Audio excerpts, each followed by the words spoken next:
Hello, everybody. Thank you so much for coming. We've got a packed house today. I would like to formally call to order this April 17th meeting of the Design Review Board. Since we have such a packed house, we wanted to make sure that we did everything in a quite formal process. So let me just read this. We normally have a pretty casual, amicable process. And so I'm going to read Section 4, the conduct of hearing from the Administrative Rules and Procedures, Article 5. The normal order of hearing, subject to modification by the chair, shall be statement of the matter to be heard today by Lindsay Crockett, Principal Planner for the City of Knoxville, presentation by applicant, presentation by opposition, rebuttal by applicant, public comment when appropriate, discussions and deliberation among board members, and then the members of the board may question participants at any point within the hearing, and then we'll vote.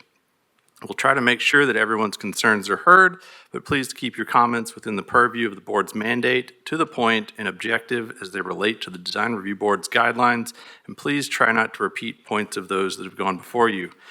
Anyone coming to speak, please first state your name, your address, and whom you represent. Thank you. We'll get started. Will the board and ex officio members please introduce yourselves? Cameron Bolin, AIA representative. Rick Blackburn. Perry Childress, East Tennessee Community Design Center. Laura Cole, Downtown Resident Representative. Jared Worsham, Downtown Resident Representative. Suzanne Taravella, Neighborhood Representative. Josh Wright, Urban Design Representative. Chris Ford, Downtown Business Center Representative. Matthew DeBard-Laban, Downtown Knoxville Alliance. John Thurman, Downtown Development Rep. Dallas DeArmond, Knoxville, Knox County Planning. Christina McGrath, Tillery City Law. And I'm Lindsay Crockett, Knoxville, Knox County Planning. Thank you. The minutes from March 20th board meeting have been provided. If anybody has any modifications or clarifications, please let us know. I move to approve. Second. So we have a motion and a second. All in favor? Aye. Any opposed? Thank you. So, Can I move to modify Article 5, Section 4 of the Administrative Rules to allow of the Administrative Rules to allow the applicant and the opposition each a total of 10 minutes to present, which can be divided among speakers. Individual speakers must start by stating their name, as Josh said, address, and amount of time they will speak. Second. so we have a motion and a second. All in favor? Aye. Any opposed? Thank you.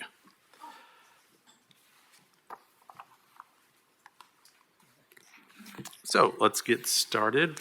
Well, first, were there any staff approvals? Yes. The screen should be joining us soon.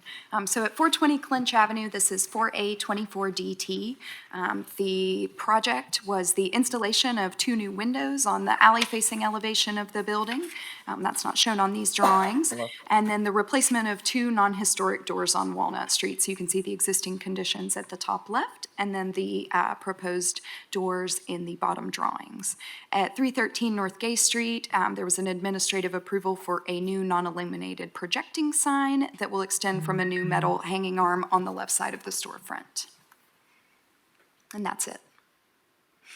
Thank you. So now we have 300 West Magnolia Avenue. It's a sign, 3B24DT. So this application was postponed at the March DRB meeting to allow the applicant time to submit additional information about the sign's installation and lighting. It is a new illuminated wall sign. The sign will feature white vinyl scroll-shaped backer panels with a white skeleton neon projecting out from blue vinyl letters. So 300 West Magnolia is located in the warehouse subdistrict. It's not a historic property, so the historic resources section of the guidelines does not apply. The wall sign is proportionate to the storefront. The board had previously discussed in the existence of internal illumination in the white areas, or whether it was contained to the letters. The applicant has clarified that only the letters here will be illuminated. It is now clarified as a skeleton LED. And so the staff recommendation here is to approve 3B 24DT, subject to the condition that illumination be limited to push-through letters or graphics, illuminating the individual letters instead of the white scroll backer panels. Thank you for that. Is the applicant here, and would they like to speak? I believe they're on Zoom.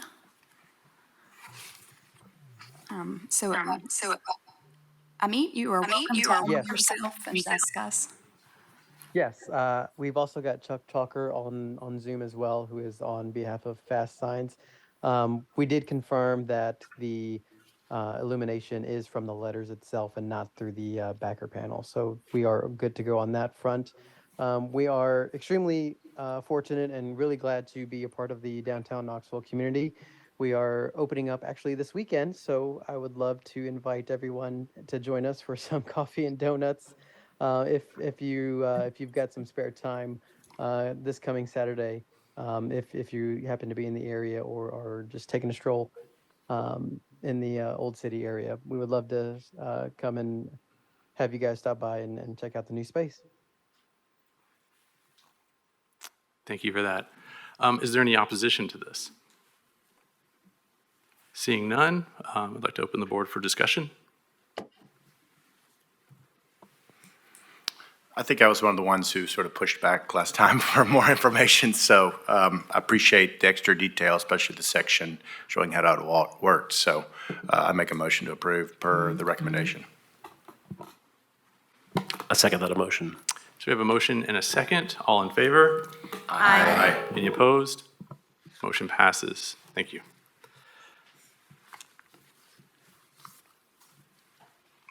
Okay, now we have 620 Market Street. It's another sign, 4B24DT. Okay, this is a new illuminated wall sign. It's a rectangular sign located at the northwest corner of the building. You can see it indicated in red here at the corner of Market Street and then the alley area. It features a white rectangular backing with brushed aluminum reverse channel letters. Overall, the proposed sign meets the design guidelines as a wall sign that's proportionate to the building. It limits the illumination to the reverse channel letters, so staff's recommending approval of 4B24DT as submitted. Okay, is the applicant here? Would they like to speak? Tom Allen, I'm on Zoom. Can you hear me? Yes. Yeah, everything sounds like it's correct there. So pretty simple, straightforward sign.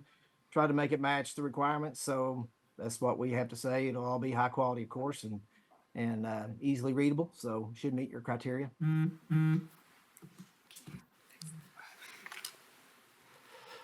Thank you. Do we have any opposition to this? Seeing none, I'd like to open the board for discussion. I had one question on this in terms of signage. I know generally downtown we want signs to be in sign panel areas on buildings or related to entries, doors, and other elements. This one, it may just be the zoom in on the images, looks sort of random. Above one window is the mortgage corporation, that one window? Or exactly how does this relate to the building as a whole? Yeah, thank you. This is on the north face of that building adjacent to Market Street, and that's about 30 feet above.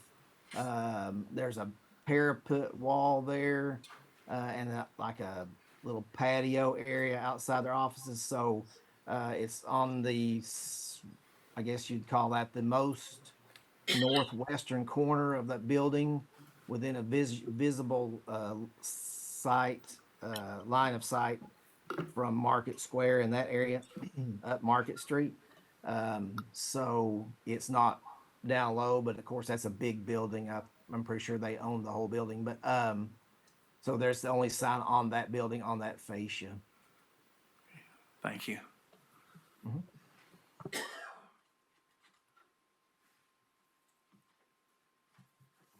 Any more discussion? I'll make a motion to approve. Second. Motion to approve and second. Further discussion? None? All right, all in favor? Aye. Any opposed? Thank you, motion passes. Thank you. Okay, now we have 427 Walnut Street, 4C24DT. Okay, so these are revisions to some exterior materials and design elements from the original submission. The revisions are limited to exterior cladding materials. So these white areas, you'll see them called out in the yellow on the screen. The white areas were initially proposed as a composite metal panel, and the new application requests approval of a smooth finish fiber cement panel, which is a Nichiha specification. The applicants have included the actual specs and these as installed in the application packet. The application also includes the revision to the side elevation. So on the north side elevation, they've removed some upper story windows and removed a section of brick veneer down at the bottom, and then installed this screening section here on the ground level. On the south elevation, there's been some modifications to the window designs and patterns. So in general, this exceeds what could be approved administratively, so the project has returned to the DRB. In the opinion of staff, the fiber cement panel, specifically this Nichiha illumination product, will have a similar visual effect to the previously approved metal panels. The board had discussed the potential sun and light reflection off that metal panel, which may be addressed with a different product. Finally, the siding material in question is primarily on the side elevations. Only the left half of the south elevation is significantly visible from the street. The applicants have actually included 2 videos showing the side elevation views and how they relate to the parking garages, which I'm happy to show.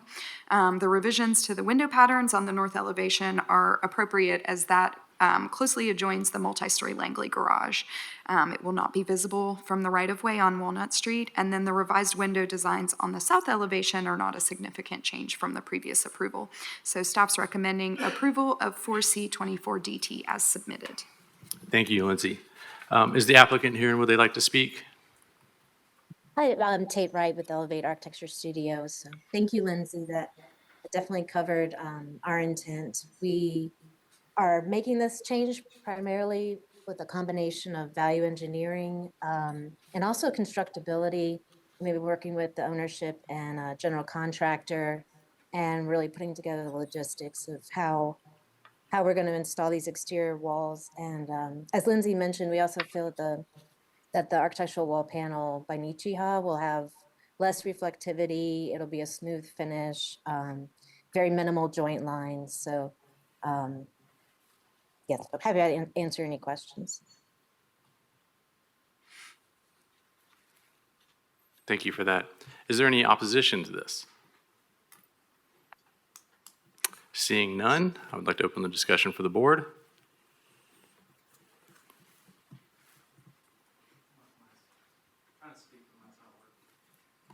There we go.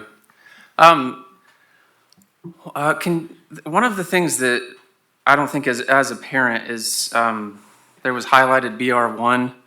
Can you tell me what that material was the original time you were approved? Yes, which elevation? Anything that shows the brick base. Yes, what is currently shown as brick was brick before. We did bring it up along Walnut Street per the previous comments. So that is a little bit higher to match up with the side elevation. What I actually mean, was it, you're showing it with the highlighted like it's changed and it says thin brick veneer. So was it full bed depth brick originally, or was it? Correct, yes, correct. So that's also a change, is now it's not actual brick, it's brick veneer, thin brick. Yes, it's a thin brick, but it's still a masonry brick product. It's just not as deep. Okay. So we can still do our trim and our row locks, and it'll have the depth we can achieve with thin brick. Okay. There's a part of me that feels like the project's getting, it kind of was a bait and switch, like we had the project come, and then once you guys got approval, is just getting cheapened with lesser materials. So now we've got almost a full fiber cement building rather than the metal paneling and some fiber cement. And now we have brick that could have had a drainage cavity and longevity because of the way brick works. And now we have a thin brick that's going to be face supplied, which I assume with no drainage cavity. Are we going to see your project again and it'll be VE'd again? No, that would not be our intent, no. Who's the manufacturer of that brick product that you're planning on using? Right now, we're looking at a Glengarry product. It's actually the same exact material as the full bed queen brick veneer. It's just the installation and it's thinner.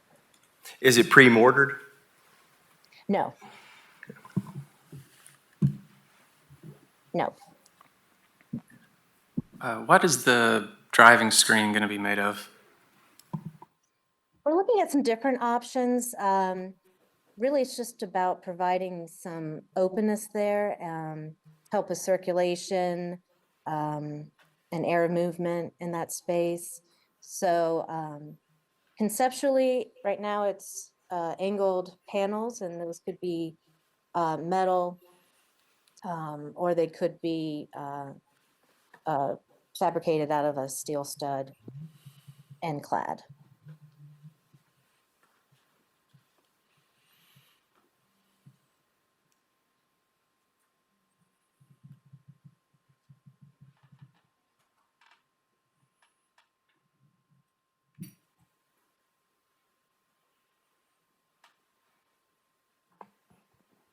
Is there any further discussion? If not, I'll entertain a motion.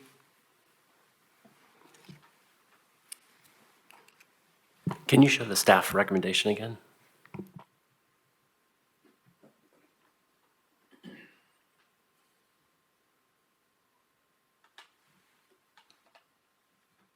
I make a motion to approve.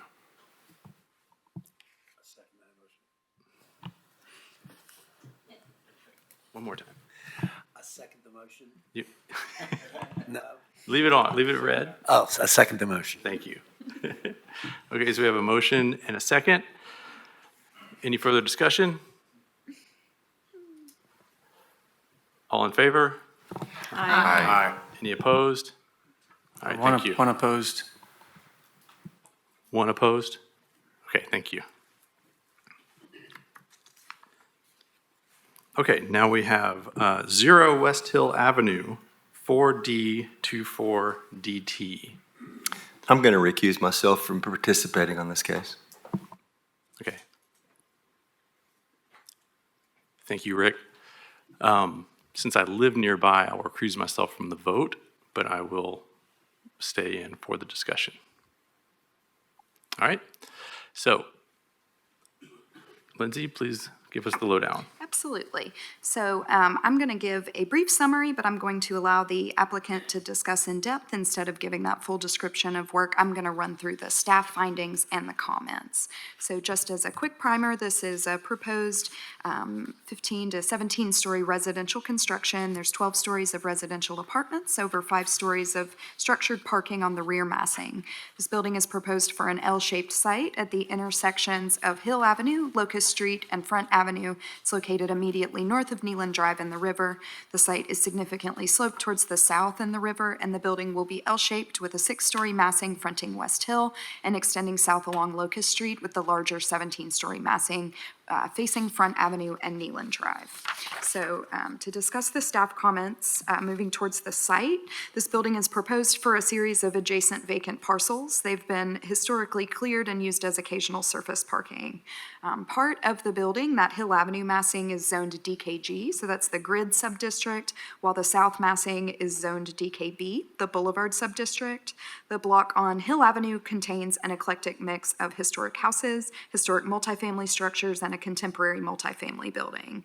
The site is on the south edge of downtown, fronting Neelan Drive and the riverfront, and the architectural context is varied in time period, detail, and scale. The new building will be larger in scale and massing than the immediately surrounding buildings. The application includes a 5 to 6 story structured parking garage with access primarily off West Hill Avenue. That garage access point is off Hill and has 2 separated lanes for vehicle ingress and egress. The current parking count shows 399 spaces, which will generate a significant amount of vehicle traffic for Hill Avenue. The design guidelines recommend consolidating curb cuts and locating driveways near mid-block when necessary and prioritizing pedestrian safety. So the access point does meet the guidelines in consolidating those driveways into one curb cut, but the applicants should provide additional information on mitigation of any potential sight distance issues for cars exiting the garage and pedestrian safety measures on the sidewalk on Hill. In terms of massing and scale, the guidelines encourage maintaining a pedestrian-scaled environment from block to block, dividing buildings into modules similar in scale to traditional downtown buildings with a base, middle, and top. The north massing fronting Hill Avenue is similar in scale to adjacent buildings and other historic buildings downtown, using a transparent ground level separated from the residential upper levels. The south section is not pedestrian scaled. It's divided into 2 large massings of the parking garage and the residential building. So the board should discuss the overall scale of the building's south massing in relation to the area's context. In terms of the pedestrian experience, many of the guidelines encourage incorporating first floor uses that are open to pedestrians and draw walk-in traffic. This proposal includes 1 cafe space, here where my cursor is highlighting, on the Hill Avenue massing. The secondary elevations avoid blank walls through a series of windows. They're moving south towards the garage. There are no additional entries to the building beyond these egress doors on Locust Street.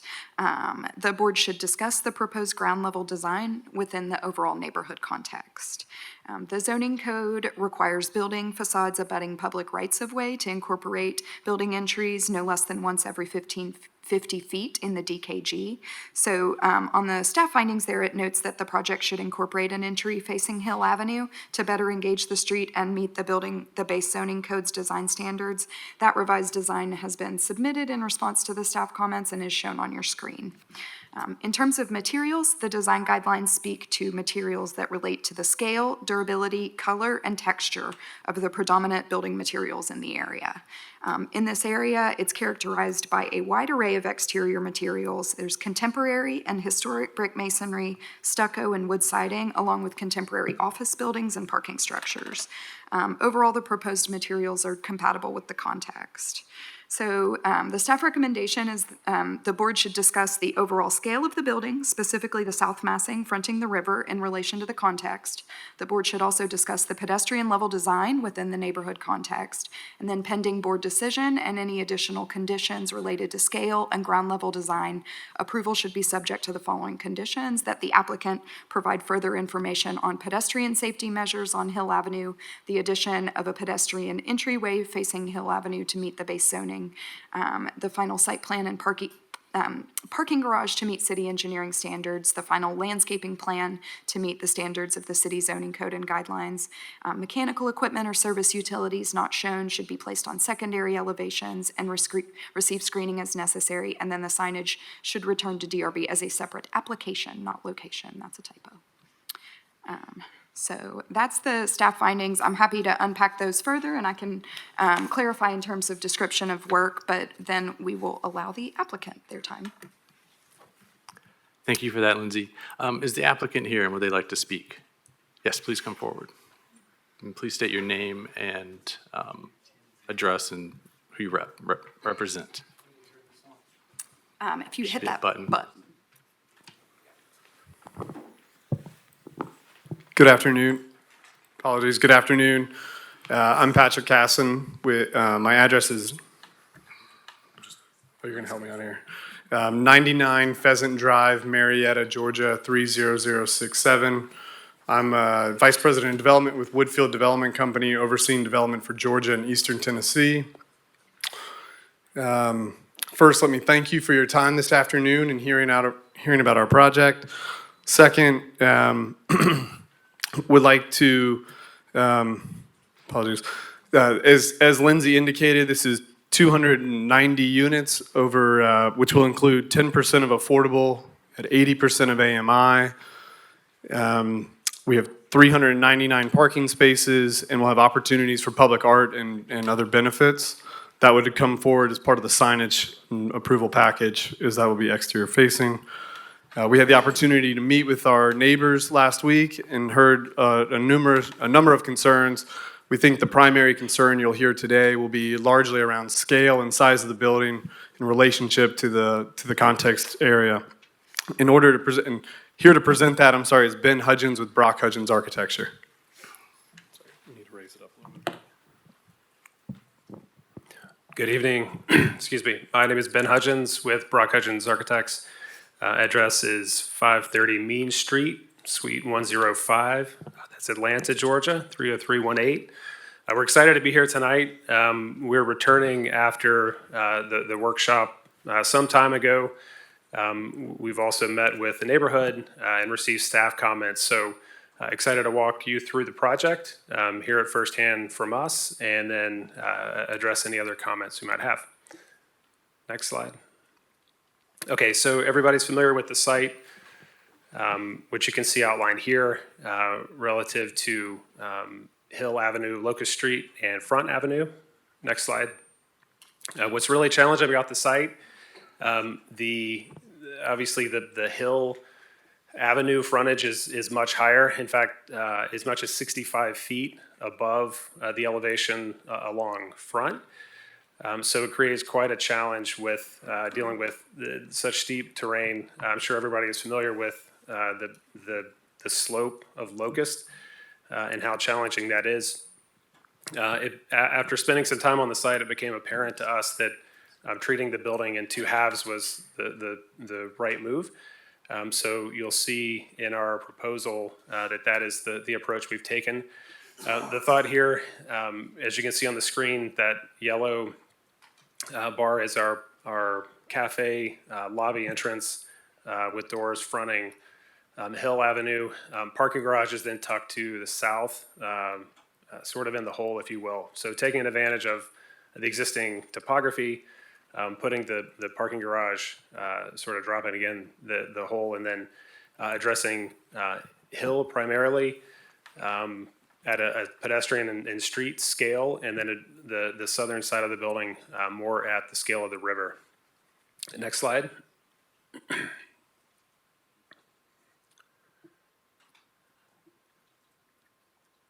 So just to quickly walk through the building itself, the amenity level here with a pool courtyard. You see the building, the H-shaped building.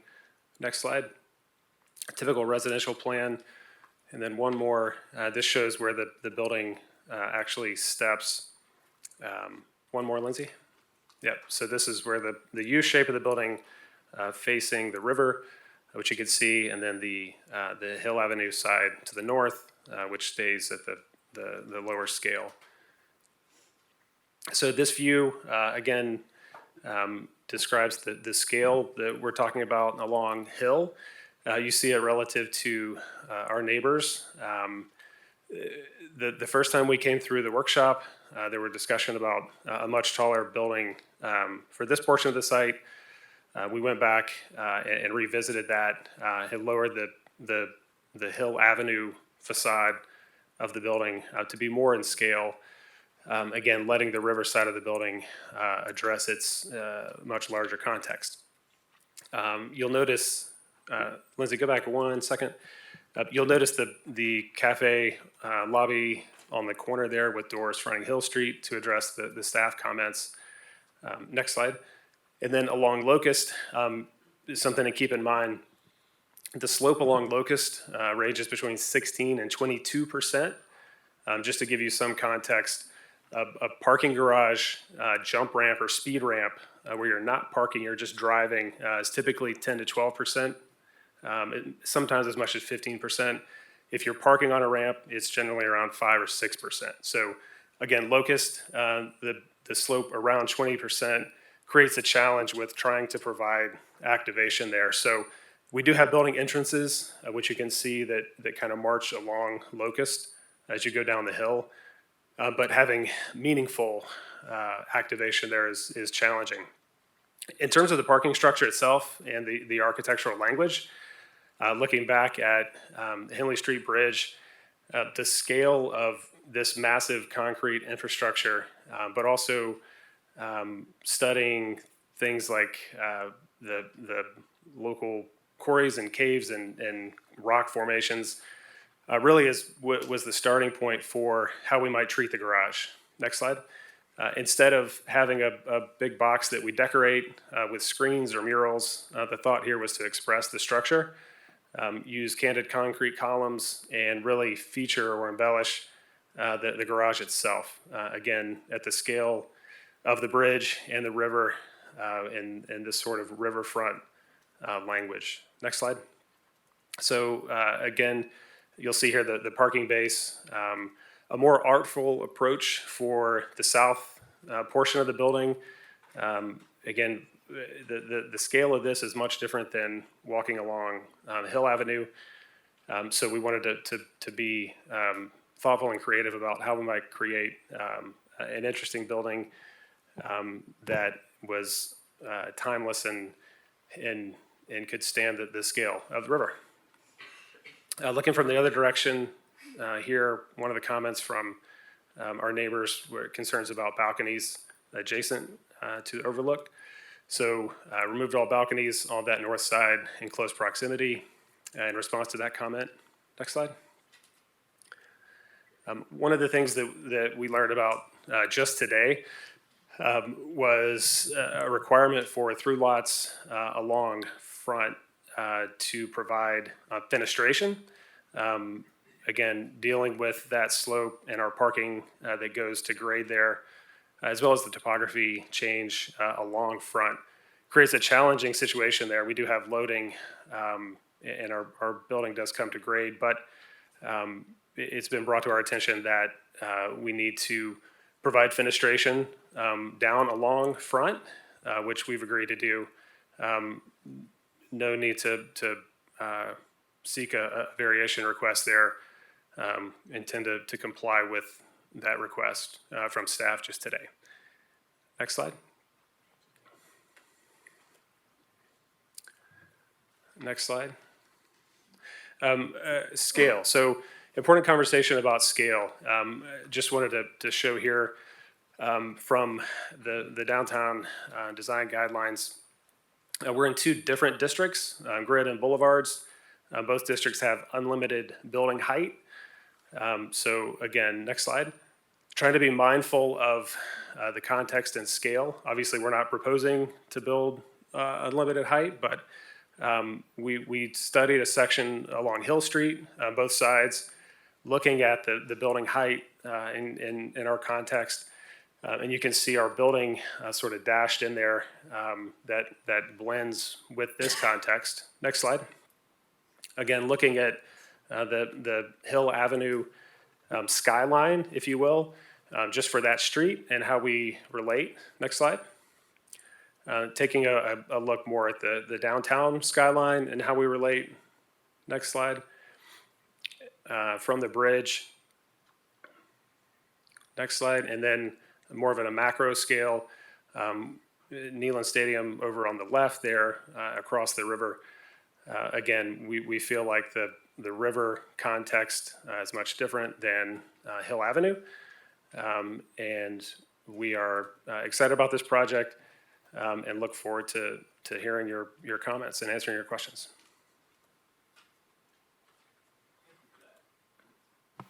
Thank you for that presentation. Is there anything else you'd like to add? Nope. Okay. We have several people that want to discuss this, and we have some people that are for it. And I was wondering if they wanted to come up and talk. I believe these are the applicants, but I didn't know if they wanted to speak. Patrick Casson. Okay. So you're all right. Ben Huggins. Oh, that of course. And Zach Bearden. Okay. Thank you. Now, we do have some people who would like to speak against this, and I would like to invite them up to speak. We'll start with William Lyons. Well, hold on one second.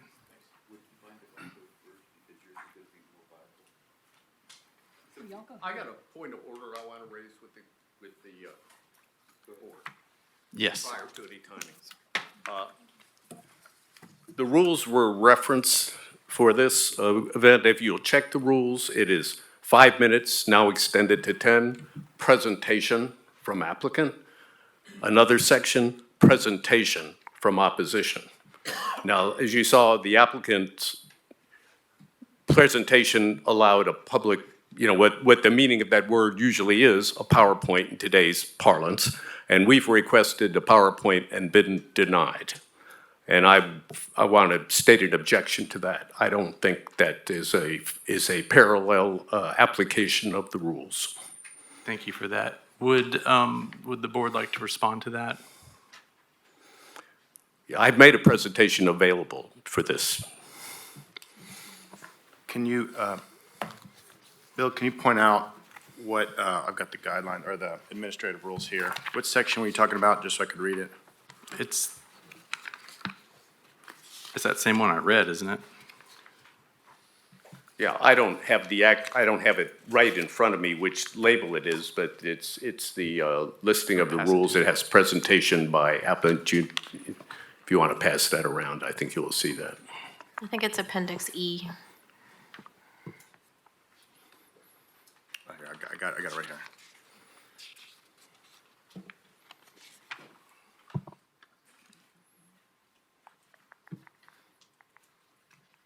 I mean, I can't find it. I don't have any opposition to them showing a PowerPoint in the same 10-minute presentation that the applicant received. Can we clarify if this is the same presentation that the board received via email earlier this week? No, this is the one that we've printed out and placed in front of you. So typically, public comment for the Planning Commission and Council doesn't include PowerPoint presentations. The board has the capacity, as it is referenced in the administrative rules and procedures, if you guys want to see the PowerPoint shown as part of the public comment, you can motion and vote on that as well. That fits with that. Would you agree? Yes, since this deviates from the typical planning commission practices, if you all want to motion and do a second and a vote to allow opposition to show a PowerPoint, then that's fine. But that is something that we would need to have accomplished via vote. I make a motion that the opposition gets 10 minutes for a PowerPoint presentation. I have a question. If we give them 10 minutes for presentation, does that mean those in favor get extra time as well? Yes, they get a time of rebuttal after that. Right, and they already got 10 minutes. I have a question as well. Is this 10 minutes include all comments from the opposition? Is that right? Yes. That's correct. That's what the board took a motion on Right. earlier. And we would say for the folks speaking in opposition that if you all do want to divide your time, I think I saw someone who was talking about maybe also speaking, we would just need you to state how much time you are going to take so that we know where to transition in the presentation timing. Okay.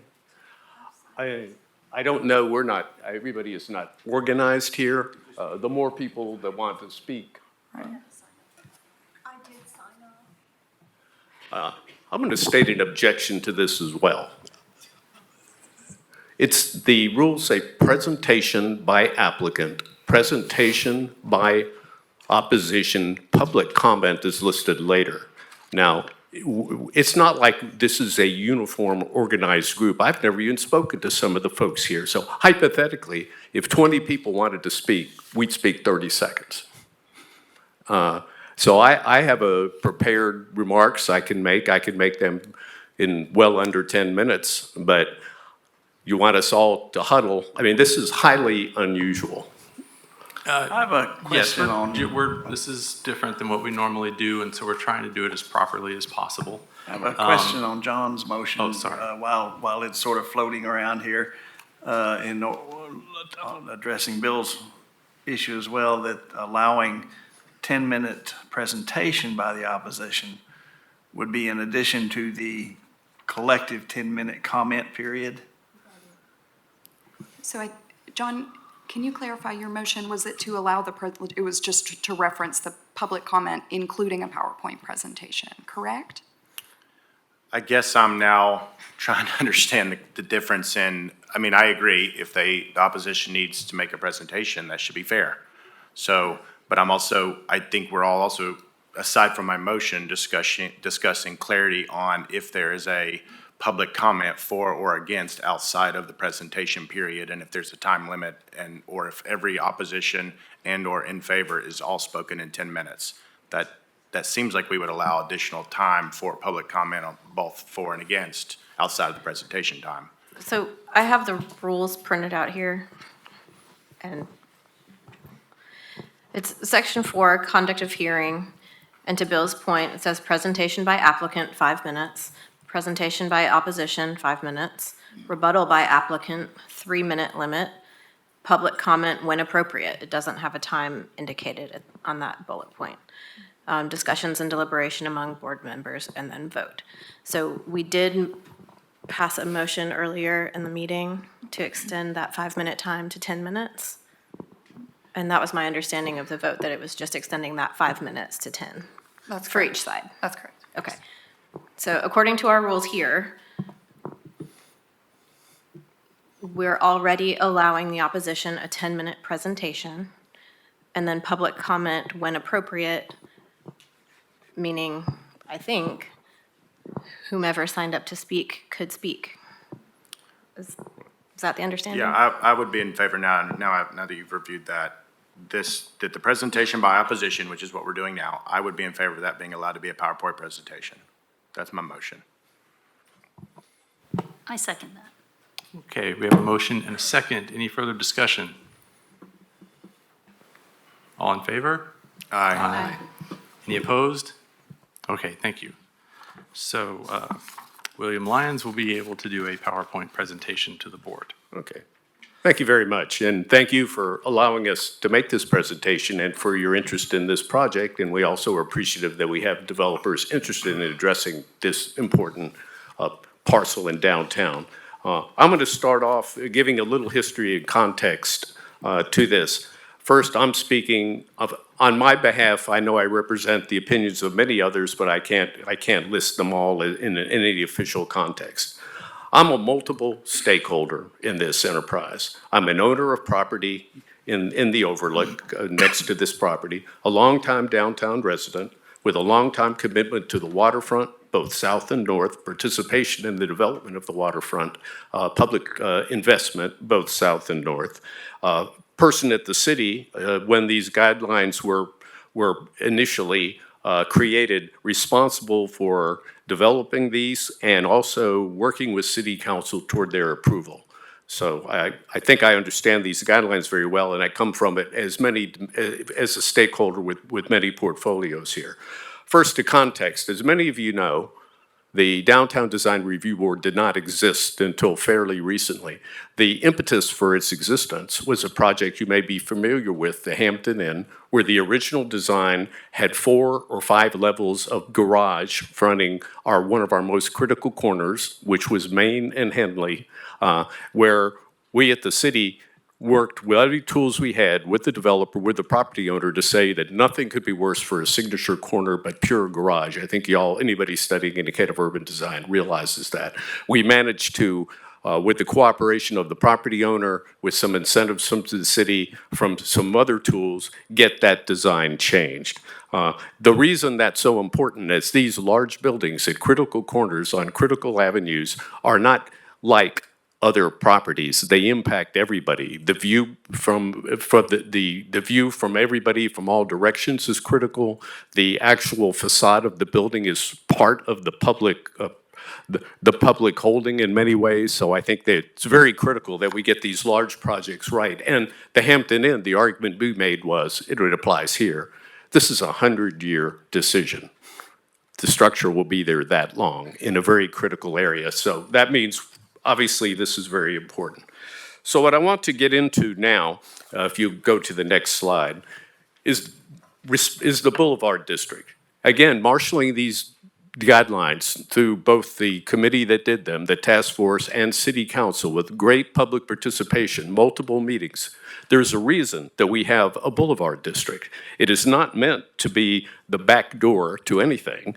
It is the front door to downtown from the waterfront, It also faces the waterfront where the city has invested tens of millions of dollars, where many people, notably from South Knoxville, will view this every day, participate this every day. It's probably one of our city's major assets. This was explicitly included because Neelan Drive and the waterfront area was deemed to be important. That's why the design guidelines apply. Previous mistakes don't set precedent for future development. An example is just because the Hilton Garage exists on Clinch, killing that block, that's an example of bad design. Because we have a city-county garage existing now is not the precedent. It's what we want to overcome. That's why these guidelines are here. Okay, let's talk about, I'm sorry if you go back one. So what are these guidelines? I'm sorry, go back one more. Separate new buildings from the sidewalk with lawn or other landscape area. Plant native naturalized trees, other landscape materials, complement the, should be an E by the way, sorry, and how they got there. Complement the architecture and landscaping of adjoining property, allow for plazas, similar quasi-public spaces. For the building, design building entrances to be clearly oriented to the street. Encourage building forms that are complementary to the mass of adjacent buildings. Design building elevations to complement the buildings along the side or back streets when building face more street. Now, if you go to the next slide, the only one of these guidelines that is fulfilled with this design is 2A. Yes, that is the building entrance clearly oriented to the street, and frankly, that upper building, I appreciate the effort that went into changing that design. However, the rear building is what we are most, in fact, tremendously concerned with. And looking at that, to say that this is a building form that's complementary to the mass of adjacent buildings, that's not even close. Designing building elevations to complement the buildings along the back, that's not even close either. Okay, if you'll go to the next slide, why don't we go through these quickly? I want to spend some, go beyond that. Okay, I'm sorry, go forward, and then go forward one more, and then another one. And then this is an elevation you'd see. Let's go to the next one. I want to stick to the guidelines because your charge is to implement the design guidelines. Historic resources, guideline 2C. Maintain sight lines to historic buildings that were originally located in an open setting. Providing setbacks for new buildings next to historic structures in order to preserve views. Now you'll notice what is an historic designation is the Henley Bridge. That's an incredibly important historic resource. The other buildings, including the River House and the Temple House and others, are also historic structures. Views are explicitly mentioned in item 2C. Okay, let's go to the next one. Okay, one more, please, thank you. Okay, respect the guidelines that apply to the entire downtown. If you look at your guidelines, you'll see that the private realm divide larger buildings into modules that are similar in scale to traditional downtown buildings. Buildings should be designed with a recognizable base, middle, and top at exposed elevation. That's not done.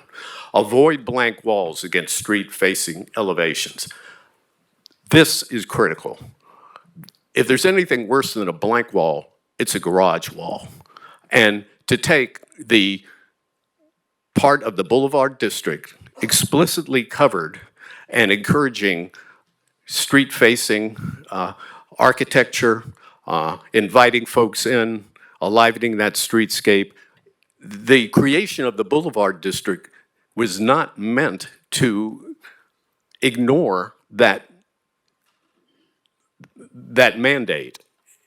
Quite the contrary. If we didn't care about it, the Boulevard District would not be included. So that 1E is critical. The garage as the major facing structure on Front or Neeland, whichever you want to pick, is inappropriate. Provide yard space for apartment buildings in the Boulevard District. This building has no yard space. It does have some on the top just for the residents. Okay, the next slide, please.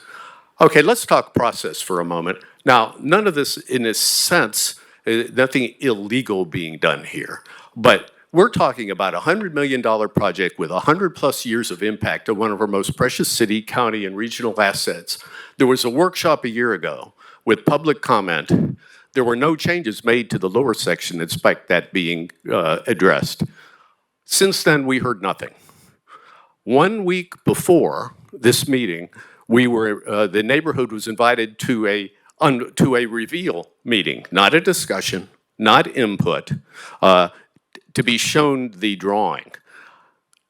The architect, according to the paper, was instructed not to release this picture to the public so it could be in the paper of record and other places until after the meeting. I've never heard of a public process like that. Something of this scale where the general public is unaware of it's even the structure until after the vote that would allow it to happen. Now, there's nothing that mandates that, but as somebody who worked a long time in everything about the development of downtown, we had far more public process on incredibly less monumental issues. And I think good practice, if not law, would have had an early meeting with the neighborhood, would have had the public aware of what this picture would be, what the structure would be, and not that it's kept secret from the general public until today. So I'm quite dissatisfied with that process because one vote today would allow this building to proceed. Okay, next slide. Okay, this just shows the traffic count. We're not showing this in terms of the construction of the building and what kind of traffic counts will need to be made then. That's something different, but made to illustrate that 23,000 people go over the Henley Bridge with the present viewscape that they have and will be facing this. And we've heard probably more people in South Knoxville than elsewhere who are very concerned about this structure and its impact on the waterfront. Okay, next. Okay, I'm going to take a little time. Boy, have I talked for 50 seconds? That's I won't take the rest of this time because I know it's wrong. I think we have to talk about a few things, including a few elephants and large mammals in the room. We fully support the broad goals of this project.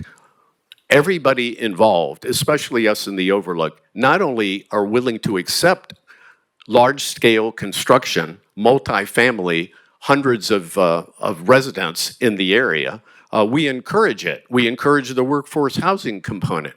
Like anybody else, we expect appropriate design according to the guidelines in place when the developer purchased the property and when many of us purchased ours. Now, one of the elephants in the room I've heard is, well, you guys know there wasn't a height limit. Yes, we did know that. We knew that these design lines were in place, and we could not imagine that following them would lead to something like the developers had proposed. This design does not meet the letter or the spirit of multiple guidelines. Now, the other elephant in the room, and I know many of you have heard, but we need more housing. Bill, we're going to have to stop you. Okay. Now, the board can give more time, and of course, we would then give more time to the opposition to give a rebuttal. That's what I understand the process is.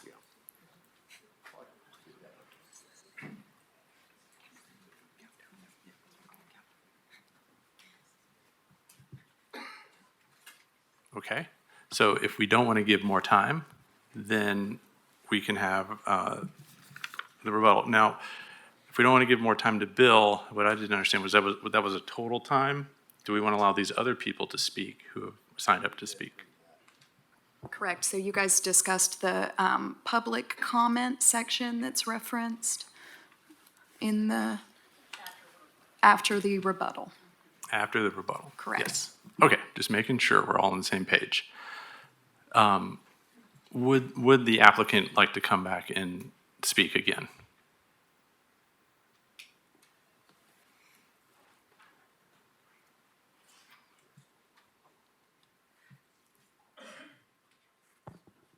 I would just add that we appreciate the comments. Our plan is to address the staff comments that have been presented, and we have no further comment. Okay, thank you for that. Okay, now Okay, so now we let the other people speak, correct? Okay.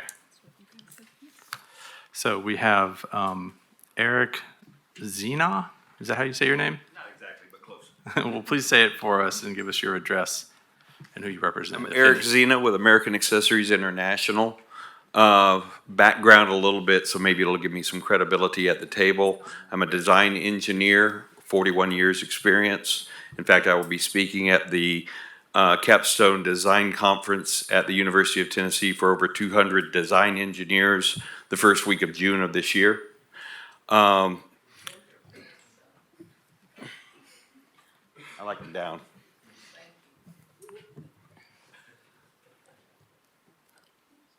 Please go ahead, sorry.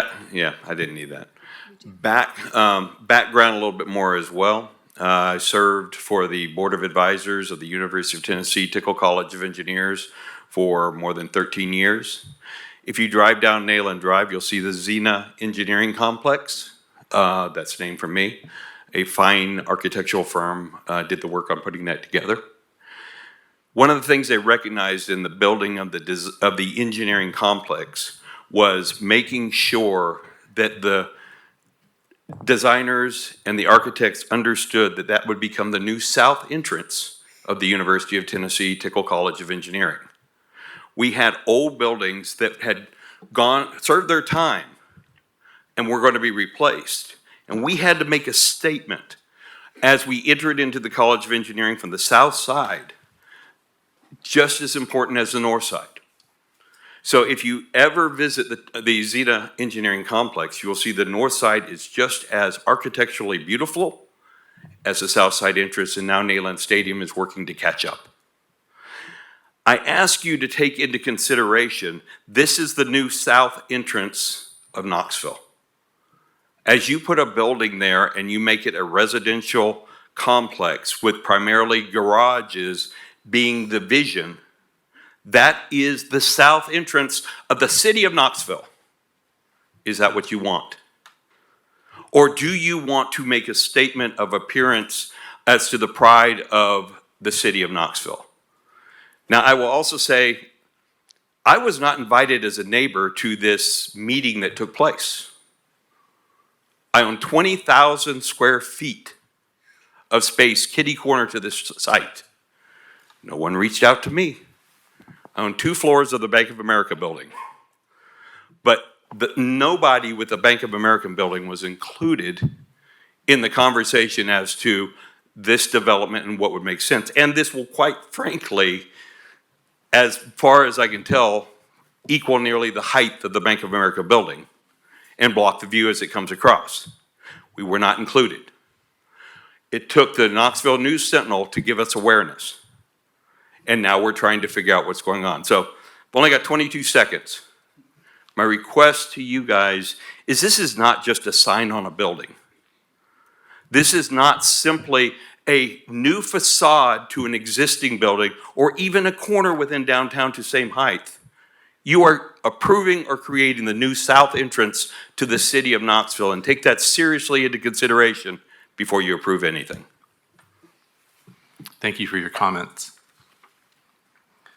Let's see, now we have Trudy Monaco.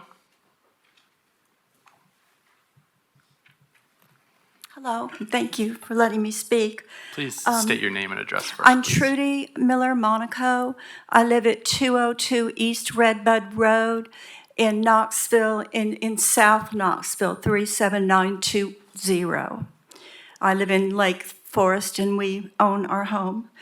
I'm a longtime member of Knoxville since 1994. But I'm a stakeholder also because I have 5 children and I have 9 grandchildren. And my concern is about the quality of life for them. 4 of them, including us, live in this city. I'm also going to tell you a little more about myself. I founded the Candoro Arts and Heritage Center at the Candora Marble building in the Vestal area. And because of the work of that organization, we were able to stabilize that building and restore it so that by the time Aslan bought that building, it was there so that they could restore it. If it would have been in bad shape, they couldn't. So I did that for the community. I'm very community-oriented. My objection to this 17-story apartment building is not based on its beauty or its ugliness or the art that might be shown in this building. My objection rests on my concern for global climate change and how it is affecting our city at this very moment. A building of this scale will add to the heat island that already exists in the adjacent area, which is the University of Tennessee. For those of you who are not familiar with urban heat islands, I'll explain. These are areas of highly concentrated structures where greenery is limited. These islands can be between 1 and 7 degrees above the surrounding heat in the area. Extreme heat kills more Americans than any other weather event. And looking ahead, these numbers will surely go up. In 2022, the city of Knoxville was one of 14 cities chosen in the United States to participate in a heat island study. It was supported by NOAA, a NOAA climate program. It was instituted at the University of Tennessee. The studies were done using NOAA information and also talking to people around Knoxville. These results showed, and I wish I had a PowerPoint, 3 areas of heat islands in Knoxville. 1, all the interstates. 2, the South Knoxville Island, which is all around. The University of Tennessee is a heat island, yes. Please, I'm sorry to interrupt. I feel your concerns.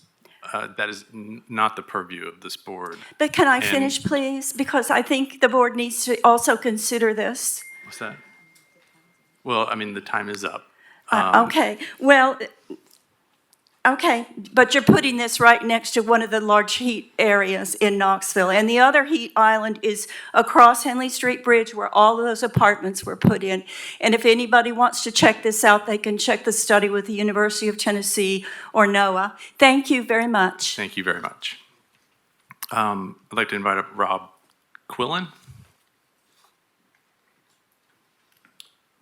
Thank you. My name's Rob Quillen. I'm a resident of Knoxville. I live at 6217 Cresswell Drive. And my partners and I are owners of about 15,000 square feet in the Bank of America building. I want to echo Mr. Zena's comments and Mr. Lyons' comments. We have concerns about the scale of this project, the number of people that will be there, the number of cars that are going to be on Hill Avenue. It's already at certain times of day, the traffic going east and west on Hill Avenue is very extensive. I'm just concerned putting this many vehicles in this one place is going to add to that, as well as the aesthetic view of looking towards downtown from Nayland Drive and from Henley Street Bridge, that those are problematic for us. As Mr. Lyons says, this is basically a 100-year decision. And I think it's something that we as a community need to evaluate very carefully. Like Mr. Zena said, my partners and I, we didn't get any notice of any particular meeting. First time we heard about this particular proposal was through the News Sentinel, so shout out to them. But I just wanted to echo their concerns. Thank you. Thank you very much. And I believe that is everyone who wanted to speak on this case. So what I'd like to do is open up the board for discussion. And of course, if the board has any questions for the applicant or anyone else, they are welcome to ask that person. So cut loose. I had one question for our guideline guru over here. In terms of the step back requirement, I didn't think of it when we workshopped the building, but I know on a couple of the others we've looked at, there was a requirement for a step back between floors 4 and 7 or something of this nature, and that seems like it would apply to to the massive building on the back. Correct. Both on Henley Hill, Henley Locust and Nayland would require a step back.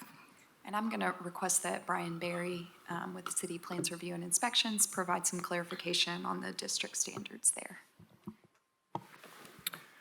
Certainly the DK sub-district dimensional standards in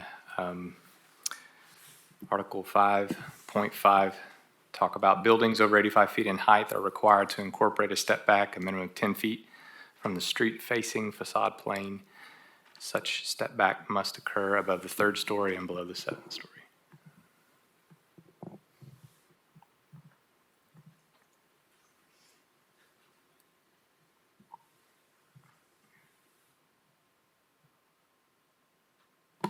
My question's for the developer, the architecture team. What can you explain what did change since the workshop? Again, I know you said there was some height taken off the Hill Street or Hill Avenue side. That's right. So primarily, the biggest change that was made was the building height and the scale along Hill Avenue. There was further refinement along the southern portion of the building with regard to balconies and residential unit layouts and things, but the biggest change was to Hill Avenue. Great. I appreciate the diagrams you had at the end. That was something I was going to ask for was, did you study that? So that's helpful. My question is what project could exist that isn't, what form of this could exist that isn't blocking a view coming off Henley? It would just be no project, correct? If it's not like, we're talking First Tennessee view, the discussions of that, like, what version of this project, it would be like, let's say that the top of it, of the back is the level with the Hill Avenue side. Is that going to allow the view shed across if you're coming south across the river? I mean, that's what I'm talking about, the diagrams. Like, can we go to those and look at like what's...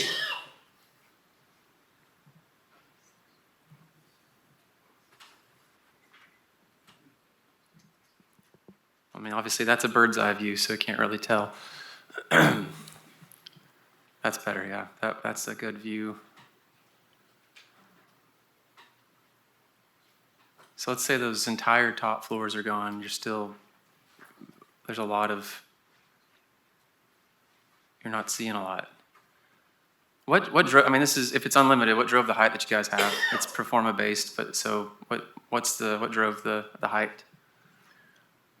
So the reasonable number of units, just the number of units that you want operationally to make the building work. Parking, trying to keep the parking footprint as compact as we could, which again, if you draw that line at Hill Avenue, everything in the whole is parking. So again, it's a function of a number of units that make project feasible, right, number of the units that make the building function operationally, and then the parking required to accommodate those units. Right. Can I add? Yeah, sure. Yeah, Cameron, if it's okay, I'm going to add to that. I think what isn't really part of a DRB process, but is critical to kind of the underwriting of this project is the very technical and complicated geological conditions that this property presents. Mm-hmm. So that's number one. And then number two is, I guess we call it like a topographical, if I'm making up a word here, spanning from the top part of the property to the bottom. Right, and so you have an existing wall on the property that we're also not impacting as part of this project. So there's really unique nuances and complications as part of that. So, yeah, we could spend hours up here talking about that in particular. Cameron, it took us almost a year to figure out how to do the geological portion of this site. Right.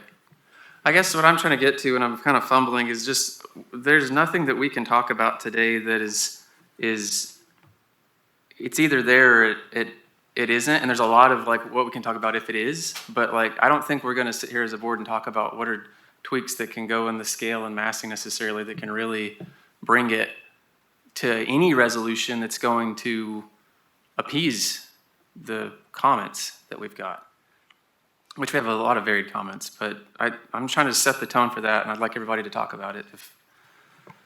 I appreciate those comments, since I had similar thoughts that the site exists and it is developable, and they own the land and they can develop the land. Our purview is to make sure that it's the best possible experience for the public and the people who are gonna live here. So I think what I would like to focus on, at least in part, is the pedestrian experience and the topography from Hill down to Neeland, what the Neeland experience is. Right now, it's a very fast road. It's a complicated entry onto that road, but that doesn't mean that it has to be that way forever. And to Bill's point, that it is a boulevard district, it's there for a reason. I think our city has consensus that we want that place to be a pedestrian-friendly, family-friendly, pet-friendly sort of event zone. And on game day, it certainly is trying to be that. And so we want to foster that kind of feel. And the garage landscape road situation, I think, is my biggest concern. I understand the comments about the massing, and it is certainly very big, and it certainly does block views, but to Cameron's point, I'm not sure that we're gonna tackle that today. But I would like to tackle some of the things that probably are a little bit more attainable, and certainly would impact the neighborhood and the experience of the building at the pedestrian scale. I agree. Mine's about that south side landscaping integration with the pedestrian experience. I actually live downtown, and I went and I dangerously walked down Hill Avenue and climbed back up. And anyone who's ever walked down Walnuts and Locust, you're coming up, it's just really steep. But on that south side, I just think there could be more engagement. So I'm a tree lover. I'm a known tree lover on this committee. I'm just disappointed by the amount of trees you have. I would say it's the minimum. So I don't know how to engage that to the Neeland side a little bit better, so. While we're on that topic, I'd like to ask a question. Can you describe more of the wall that you're putting on Front Avenue? I saw one plan that showed trees, and then I see this rendering doesn't really show trees along Front, but the concrete, and the section you showed on A500 appears to be pretty tall. But can you address the height of that concrete base, or what appears to be concrete? Yeah, so there are a couple of things going on.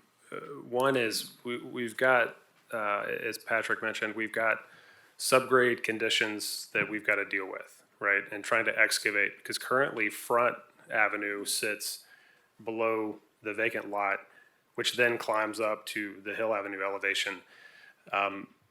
As I mentioned earlier, it was brought to our attention just today that because it's a through parcel, that we need to introduce fenestration along Front, which we're willing to do, which probably solves the issue that you're concerned about. Lindsay, if you don't mind going to the plan. So the plan has been to have sidewalk along that edge of the building and landscape in the zone between the building face and Front Avenue. The fenestration will only help that experience.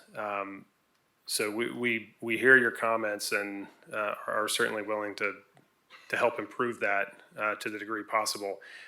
I will say, for anybody who's spent time along Front Avenue and the way Locust dives down and ties in, that whole interchange is a little bit tricky. But to the extent that we can provide sidewalk and landscape that would enhance pedestrian experience, it only benefits everybody. So no issues there. But I do want to acknowledge how tricky all of that is, the way Locust and Front come together there. Is the only parking garage entry on the, that would be the west side? So you come down Locust, across front, and then over? You enter off of Hill. They're adjacent to that yellow bar. So what's the purpose of Front Avenue as it exists in your plan? So we've got some of our loading and service that happens over on Front. We've got to meet certain high-rise requirements with generators and back-of-house services that have to be at the lowest level. So that's why all of those fall in that corner. Electrical service is located there as well. I have a quick question about this particular area that's on the screen right now. So being somebody who lives downtown, I moved in and out of a building. So thinking about, residents moving into the building, is a truck pulling onto Front Avenue? Are they unloading in that loading area? Or are they parking on Hill Avenue, unloading there?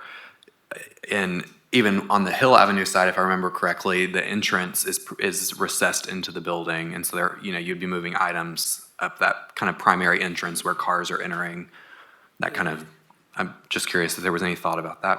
Yep, good question. The expectation is that the loading, for purposes of move-in, is located here. We've got double height loading bay there to deal with the vertical clearance needed that we can't really get on Hill Avenue, right? And you really don't want trucks there anyway. So expectation is that the loading occurs here, again, where some of those services are. This is also a portion of the building that goes all the way to the top floor, whereas the Hill Avenue side obviously only goes 6. Does that answer your question? Yeah, it does. I just think about kind of that turn, if you go down, Lindsay, just a little bit, that shows kind of, the turn right there. It's like, is a truck able to make that turn and then turn in? That's sort of my concern.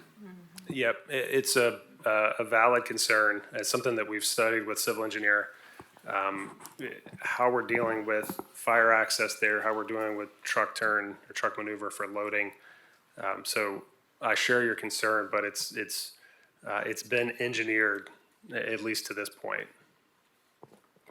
Is your property line the extent of the grass and then the edge of the road is city property? Yes, you can see, I think Lindsay's got the cursor right on, yep, all the way there. So it cuts the corner right there, yep. You see which line we're, okay. The dotted line.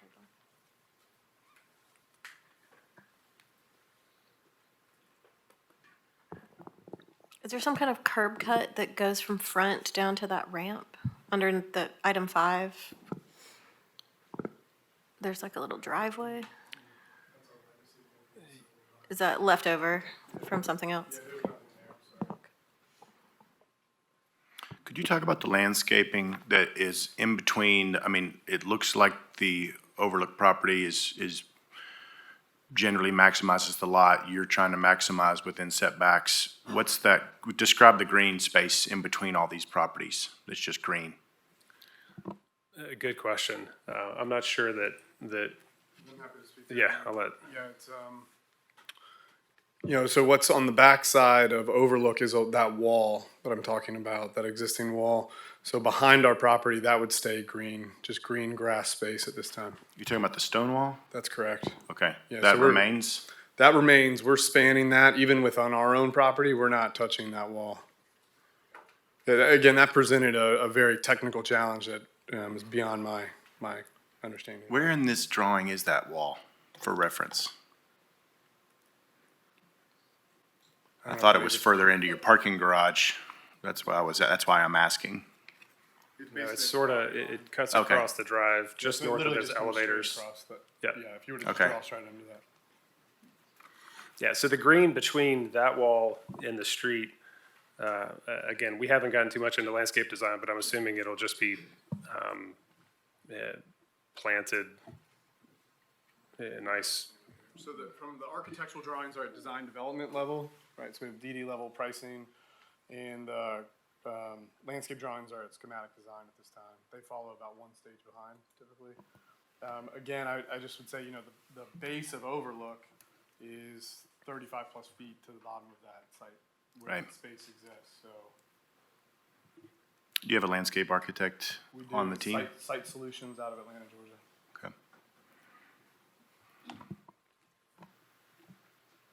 I think, Where are the trees? There are trees in that green space that by this rendering would be in your building.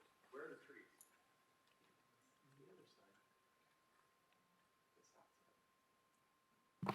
I'm sorry, I didn't realize we were taking public I, comment. I had some thoughts. I had some thoughts. One was on the downtown, the boulevard zoning, and I noted that the Holiday Inn Crown Plaza is in the same zoning. Summer Place is in the same zoning. TVA Towers are in the same zoning. So I think there's some precedent for this type of zoning. I drive that road to work every day. It's fast. 45 is what I have to set my cruise control on so that I don't go 55, 60. And then looking at the mass digging, I was down at Calhoun's, looking back up this direction, saw the city county building right there, saw Neyland Stadium, saw the basketball arena. I know that we've approved some other large massing that's happening further down.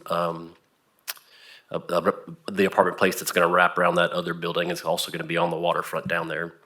And so I love the Temple House. I love the scale of it and the scale of some of that stuff on that street, but I think that they're not the normal. I think they're wonderful, but I think the normal is something closer to this. I also think this end of downtown is very difficult to activate. No one comes down here to eat at restaurants. Most coffee shops fail. And part of it is because there's not, increasingly people are coming down past the 700 block. And I think having 300 people, young professionals, other people who move to Knoxville, living in that area will activate the 700 block north or south. So. I had a question somewhat related to Matthew's comments. With the cafe that would face Hill Avenue, do you envision that as just an entrance to the building, a cafe, or is it a retail space where a business would be in there? What's the vision for that? Yeah, so the term in our industry now is retail as a service. And so it's actually an amenity that the apartment project pays for and operates. And so to address the concern regarding kind of profitability of retail, we tend to agree with you that this space would not actually accommodate a standalone coffee shop, given the kind of current uses and activity. So we would actually be supplementing that coffee shop. And so the way you would experience that as a user is like when you come into a hotel, for example, and you see a coffee bar, and you continue on in through to the lobby and on into concierge and up the elevator, et cetera. So I hope that gives a good example. We can, continue to refine that, but that's the term. It's a third-party service that we bring in and operate that. I have a question. I'm not done with Front Street yet. I know that's not your property, and this might be a little bit outside what you want to deal with, but if it's really just serving as access to your maintenance areas and back of house things, I wonder if there's an opportunity for a public-private partnership where that becomes more of a plaza and less of just a roadway and becomes an amenity for the building and the neighborhood. Because to your point, right now, people don't go down there, but that's because it's not great down there. If we could make it good, then it could be activated. So I think that there's an opportunity for some kind of effort there. And again, because I don't think that we really have a way to control the massing, I think that the pedestrian level needs to be an elevated experience.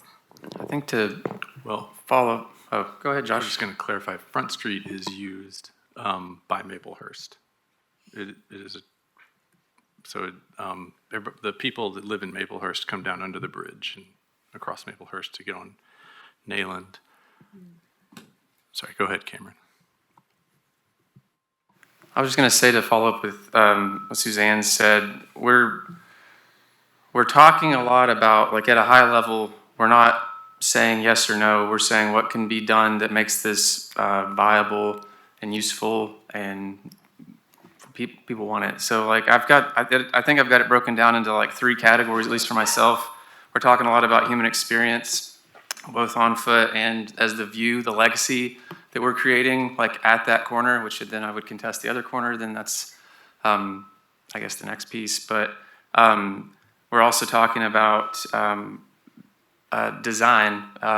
Does it need to have more restraint? Do we like looking at it? Do we want to drive past it every day? Is that the hallmark and the pillar that we want to pass in by to come into Knoxville from the south? And then the third thing, I think, which goes similar to the last project we just talked about and another project we'll talk about today about our materiality. And I kept hearing the comment 100-year buildings. These are not 100-year buildings in the ways that we build them today. They will be, if they're maintenance, they will last that long. But when we talk about legacy and what we want to see, we're going to see 20 different faces of that project over the lifetime of it with the current design, in my opinion, a lot of the designs of the projects that we're getting in downtown Knoxville today. So again, I think talking about actual achievable ways that the design team can pursue, we're not solving it for them because we're not here to design it for them, but to make it something that meets all those criteria, that's got longevity, elevates the human experience, something we want to see is robust and it's actually durable. Everybody talks about that statement about in-kind, durable types of materials. Durable, people think it's like a malleable word, but durable means it lasts. And I know that's something that's like you can contest that conversation, but look around all the buildings in Knoxville that have lasted that are these masonry and stone projects. I'm starting to get on a tangent. But I think this is good. We keep talking about what is making the building better. I do agree with one of the comments about what we are bookending Henley Street with. When you look at, you're going south on Henley Street. I don't want that view to be what you're going to get when you're going north on Henley Street. What you've got now is bookended fiber cement student housing, which with a little bit of brick sprinkled in there, that is not going to be a 100-year building. We're going to either see those torn down and replaced or consistently maintained and replaced if we need to upkeep them. Lindsay, do you mind going to the slide, probably 16? One more, maybe 2 more. Yeah, so I think just to add, Cameron, to your comment here, when we started to look at this view, and when you see the 5-story wood frame wrap projects in the foreground, we certainly want to be something different than that. We do have a concrete frame building. We're not wood frame and fiber cement. So I think there is a distinction in what we're trying to deliver, elevated building that will last and is not a wood frame building. So I think that's an important note.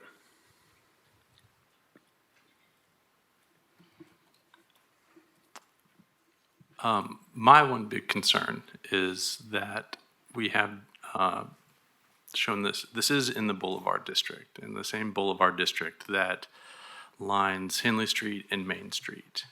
And I know Nayland is not the best road it is today, but it was put that way to be aspirational, and UT is following that aspiration, and there are plans in place or being pushed to make Nayland Drive an elegant, walkable street like it's been done in many other cities.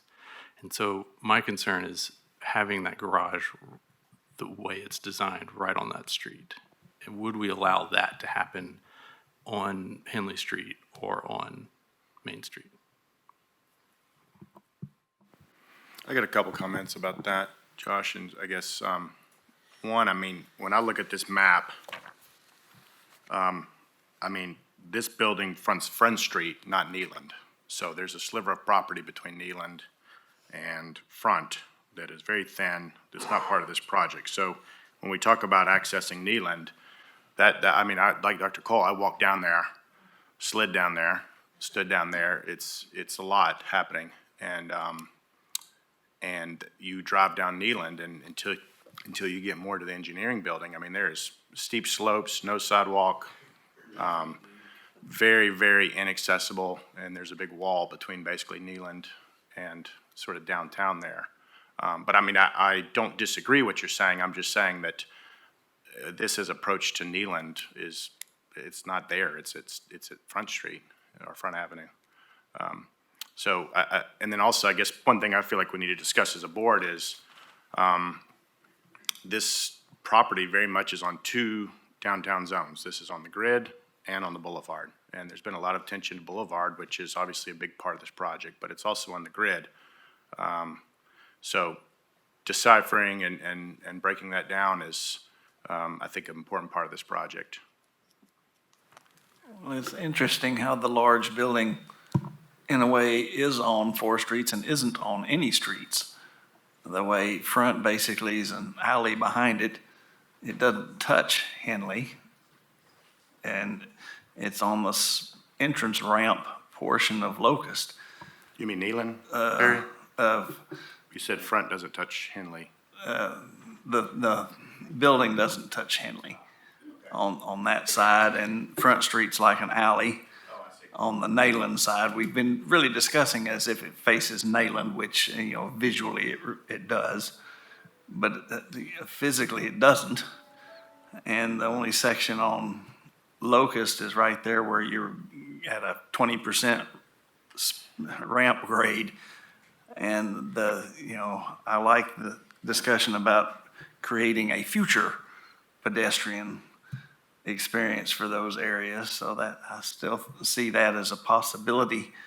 But really softening the garage impact, as Bill Lyons had pointed out too, was one of the original impetuses for creating this board. I think is still an important thing, and I'd like to see more study of this setback issue that Peter had described in the thing of ways to soften its mass. I do agree with others that any building here is going to block views, but it is going to be a statement, and we really need to keep working together to see what we can do to do the best we can, you know. Thanks.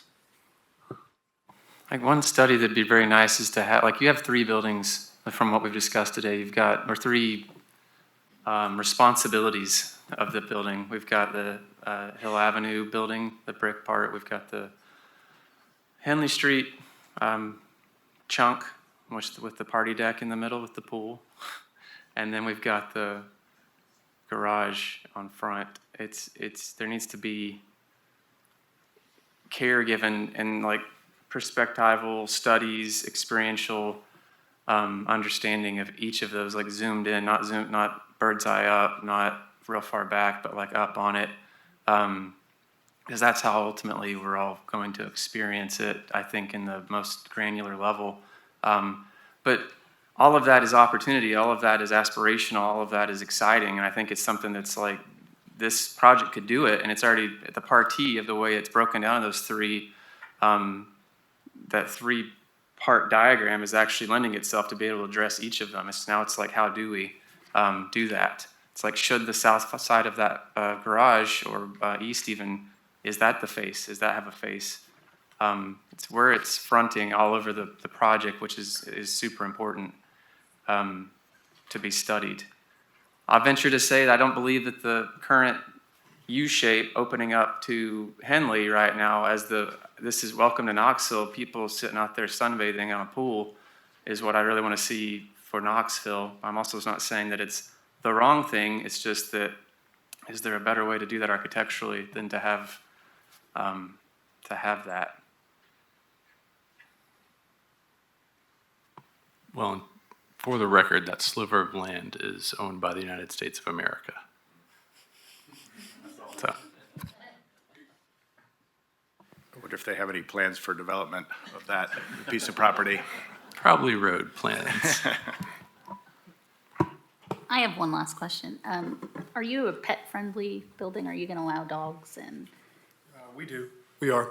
Okay, and that's just along the tree thing. I Yeah, don't we know if don't you've allow ever owned a dangerous dog. breeds or dogs over 90 pounds, but that's. I had a small breed dog. I live downtown, but trees are just a welcome breath of fresh air when you're taking your dog out. So just along the tree line. Can you talk a quick second, not to inundate ourselves with numbers, but what are you providing as far as affordable housing? Sure, it's 10% of the units at 10%. 80% of AMI. So area and median income? That's right, it's Okay. defined by HUD. Okay. And then the other 10's market rate? 80, The 10? other 90. Right, so Oh, if, yeah, it's sorry. okay. Yeah, so your 80% is related to area median income is defined by HUD. Right. Is set for this jurisdiction. That would be 10% of the units. Got it. I mean, one question, the guidelines, it's not been discussed, so it's, I'm curious, this is a lot of units. We discussed screening of mechanical, electrical. I mean, where's all that going? I didn't see any of that in your plans. I mean, you got cooling towers, is everything rooftop? Is it, you got parapets? I mean, talk about your mechanical plan to heat and cool. Sure. I mean, and in terms of design aesthetic and visibility. Yeah, so you're right on parapet treatment. So we've got conventional split systems, so condenser on the roof, air handler in the unit, just like you would have in your home. The height of building doesn't preclude us from doing that. So no water source heat pumps or chillers or anything like that. So conventional split systems, which is, it actually helps the reduce the visual impact, right? Because they're smaller. They're not these huge package units. So, yeah, that's the approach for all the units. And again, the building doesn't exceed the line set lengths to do that. So, Are you anticipating them on the 6-story Hill Avenue front? yes, And then, okay, so those condensing units won't be visible. The parapet height will cover any visibility that's right. from the street, yeah. Okay.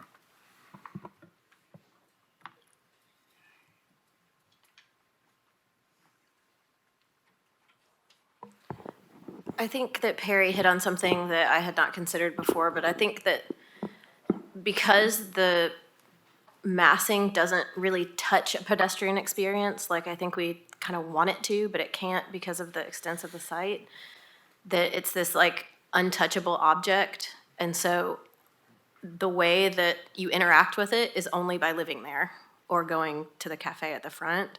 And so the city experience feels kind of alienating because there's not really a way for us, at least in these drawings, to see how we as a community are supposed to interact with this place, which is something that we want from our downtown buildings. And so I think that part of the challenge is to design the facade in a way that helps us as citizens understand what goes on here. Are we allowed in here or aren't we? And if we're not, then why is it this big thing occupying such a prominent part of our city? And so I think maybe this even came up in the workshop, but if there's a way to kind of show some renderings that have like entourage and lighting and things that would help us understand what our daily experience are going to be outside of just the drawings, might actually help. Kind of like you have for Hill Avenue. That side is easier to understand. Can I ask a question of the opposition? Is that okay? Josh, or? Yes. That's allowed, right? That's Okay. allowed. Mr. Lyons, I was just curious, they had mentioned in this, I know the timing of the public meeting was, I've heard your point on that. Right. They mentioned in response, taking away some balconies. Can you respond to, like, is that helpful? I personally appreciate the balconies on the project. It brings depth and, allows access to the outdoors. So I'm thankful for that, but also don't know how it interacts with the other buildings behind there, and if that's something that is impactful or Well, I would say I think most people would prefer that they not be balconies, so I think Okay. that is a positive. Okay. Can answer any other question. I feel obligated to say one thing. Sure. Yeah. the guidelines were put in place post the development that Matthew referenced to guide future development. Again, I'll return to the logic of these exist like this, and that's the precedent, obviates most of the raison d'etre of this board on many important sites. I just want to make sure we say that. That would be, to me, like y'all allowing a blank wall along Clinch Avenue in a new building, because after all, the Hilton Garage is a precedent and it's there. So I think the use of precedent, I would flip that. We're setting a precedent. There's space on the other side of the bridge. The city's invested tens of millions of dollars in the waterfront, and the inclusion of the Boulevard District with these guidelines, including facing front, if it would be, the front in Nayland is a matter of inches, really, or feet. I would just urge you to not just ignore the guidelines that are there. They're there for a reason. Sure. And so, I mean, you can kind of put lipstick on the pig, but that's, I mean, anyway, that would be my only, and one last thing I wanted to say when I was cut off before because of the clock, we really want a project there. We would love to have some input with the developer. We want density. We want all the things that they want to do. But we really think to approve such a design with so little public awareness on something that is, in fact, a public-facing building that will be as dominant as any on the waterfront is something that's worth some concern and some allowance of the public through the paper, through the News Sentinel and the Compass and everything else. So anyway, I just wanted to say that's one of the concerns I wanted to get in at the end, is this is an awful big thing with virtually no public notice and one vote. I would actually have a question, a follow-up. Okay. John, you're in control of this. Oh, thank you. I mean, I have some thoughts on the scale, but I was wondering, I mean, the opposition mentioned scale. Right. What would be a appropriate scale for a full-scale development for this entire site, including Hill, Locust, Right. front? Appreciate that. And actually, we're on two lots. I would say, speaking for myself and not necessarily speaking for anybody else, I appreciate what the developers have done on the Hill Avenue upper portion. I think that's appropriate scale. I think this is two lots. Nothing mandates that you have one building, one L-shell building on two lots, though I understand the economies of scale.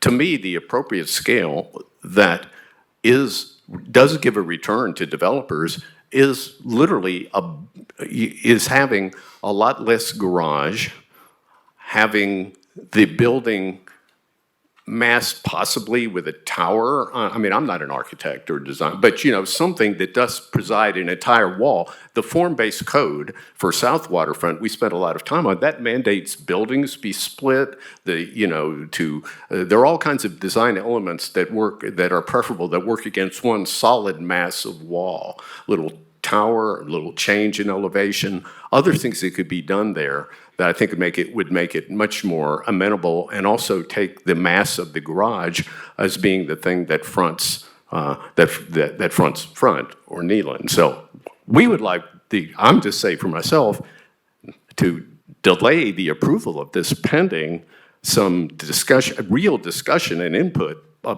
The meeting of public input at a meeting isn't a fait accompli a few days before a meeting. That's not good faith. And it's not good faith to have a building saying we're not going to let the public see it till after the vote. Oh, thank you. Should we not give the architect proponent a chance to speak since Bill spoke for 5 minutes? Yeah, you're welcome to invite them up and have them. If you guys would like to come up and talk in proponent's not the word.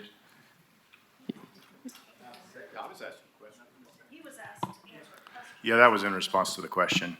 I addressed him specifically. All right, I'm learning here too, guys. Well, All right. my point is, John asked Bill a question, he made some statements. Cameron, if you would like to hear something from the applicant, you're welcome to ask them the same Okay, question. that's great. And I guess that we're not going to sit here and design it. we're not going to solve it. That's not our purview. So it's not, that's helpful to hear some public input. I totally understand that, but we're not going to solve it here. With that in mind, I would like to make a motion to postpone it. But before we make a full motion, I want to hear the rest of the board's input on what that postponement should include, given the fact that we need to give direction to the next steps forward, not just kick the can for us to have the same meeting next time they come back. I actually have one follow-up thing for the developer here relative to, I'm back on Front Street, and this notion of engaging the city. It looks like we're sort of pushing you toward some reconsideration on the design to bring us something further developed. I think with the input you've gotten tonight and perhaps some additional input along the way. And we talked about there being no experience on Nayland. It suddenly occurred to me you have the opportunity to create one. Many of our often considered problem parking garages, the solution is grade level retail or something like that. And the site may be prohibitive, but it might be worth studying the Nayland front parking garage grouping there as a possible opportunity to bring people down into that area, possibly residents of the building, or maybe even something that might engage those hardy hikers that might go down Locust Street if there were additional entrances and pedestrian inviting environment down the Locust facade that could engage front and once again soften the garage, but to help create this vision of a boulevard that we keep talking about. So I'm sorry, is there a question? No.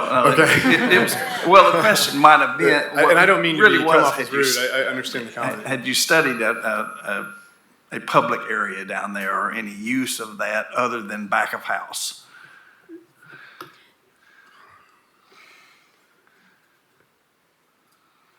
So what you're getting into is kind of this concept of what is marketable, right?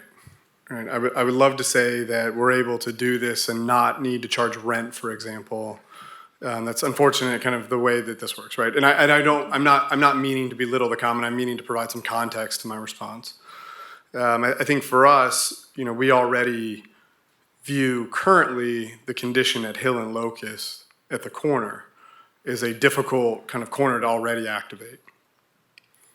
That doesn't mean that that's impossible by any stretch to begin to activate Front Street. Where I think you were headed was this really great idea of some type of a public-private partnership that would potentially supplement that, right? Because our reach only goes to the property line. And we would love to do that. We do this on other projects. So I think that's a little bit of a long trailing answer to a question, which is, essentially, yes, we're very open to the idea. I think what you're talking about is incredibly complicated, but I think if there's an opportunity for the city to engage, in this concept, we're very open to it. Thank you, and I think that sort of goes with the notion of continued engagement, and this might include some engagement by the city with you all on this and what can be offered. So thanks. I do think from the design side, you had some precedent images of caverns and chambers and that kind of thing that was sort of got your creative juices flowing initially. And I think that now that you're already re-examining that lowest level because of the openings that staff mentioned, that could be a real opportunity for some kind of public engagement or, again, public-private something where it's not necessarily even a use that is rentable or occupiable, but that it's a reference to somewhere that means that they're here and not in Atlanta or Dallas or wherever lots of different apartment buildings go, but here in Knoxville, what makes it special to Knoxville, where people are proud to live there and proud to see it every day.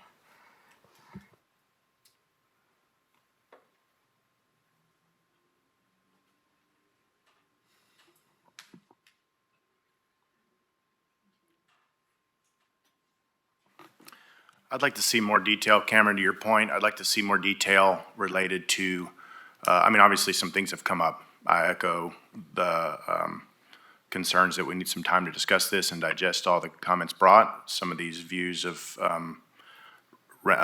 elevations and heights have been helpful to understand scale.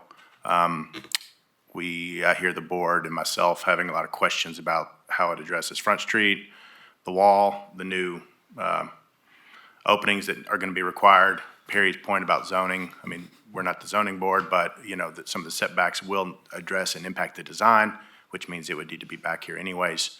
So those are some of the things I would like to see addressed, for me, significantly on the landscaping. I just think this, how we're addressing Front Avenue, I'm seeing some things shown on the plan that show a lot of trees. On the sidewalk, I'm not sure if those, I just need a little more context and scale and detail on the landscaping for me personally. Those are sort of my biggest concerns from what I've heard today. Well, what's the platform for that? Because, it's like, we just had, airing of grievances and opposition, like, they're just trying to imagine a constructive way to even have that dialogue and to the applicant's point, it's not our job to dig into it, but the numbers and what makes it work, and that's private information to that end, like people's money. That's not for us to dictate, but it is to give. It can't just be that somebody says, I don't like that. Like, you have to give guidance. Like, we have to give, which I know we have guidelines, but when we postpone it, and we have to be able to give them something to work on, or again, it's going to be right back here with everybody mad about it. Well, that's why I continually tried to get everyone to objectively, as possible, I know they're guidelines, but as objectively as possible, enforce the guidelines as they're written and voted on by our greater community. I think the guidelines are the form of public input. So it happened 10, 12, 15 years ago that the guidelines were created so that we would be able to base our decisions on them. And so I think a discussion would be merited in where do they not meet the guidelines? That's a good point. I think the one that stands out the most, and we've talked about it already, but just to actually cite the guidelines, 16.5.A.1 in the zoning code. Promote downtown as a place for a viable mix of commercial, office, civic, and residential uses, including street-level development that creates a pedestrian-friendly environment. And I think that last phrase, creates a pedestrian-friendly environment, is one of the biggest concerns that we've talked about today, just because of the difficulty of the site. But that is, as you've heard, a really huge priority for the city. And so I think, to your point, Cameron, anything that they can do to improve on what they have now in that effort would be welcomed. May I just ask a clarifying question to that? It generally feels like everyone is okay with the hill frontage, or that is not the discussion today? Sorry. I was going to make that comment that I feel fine about the hill, the locus and hill. Yeah, I think that's handsome, and I think that's great. Yeah, I don't feel like we heard much opposition at all to the hillside or even the locust side. It's really the south facing. Front Street. Okay, thank you. It's how do you make the back not be the back? And I know that, everyone's laughing, but Talk about that on every project. I know, and we're going to talk about it again here, the next project. It's not easy, and I know you guys have to carve it in to be able to get light to those units, and you're not going to have a donut. Like, there's all kinds of different issues with it. But certainly the back looks like the back unfortunately with the garage right now. Like, that's your Neyland Stadium goalposts as you're driving over the bridge right now going north, as you see the two towers going up there. I do think with so many architects on our board that we could really literally talk about this forever, but just for a second, I think that you are constrained on footprint, but you're not constrained necessarily on height, although you did talk about some issues that you had with geotech and such. But if there is a way to carve out less footprint of the garage to give more to the pedestrian experience and make it taller, again, I don't know the economics of your situation, but if there's a way to look at covering less of the site and going a little higher to make up for it, that might be a solution. That wasn't a question, that was just something I wanted to say.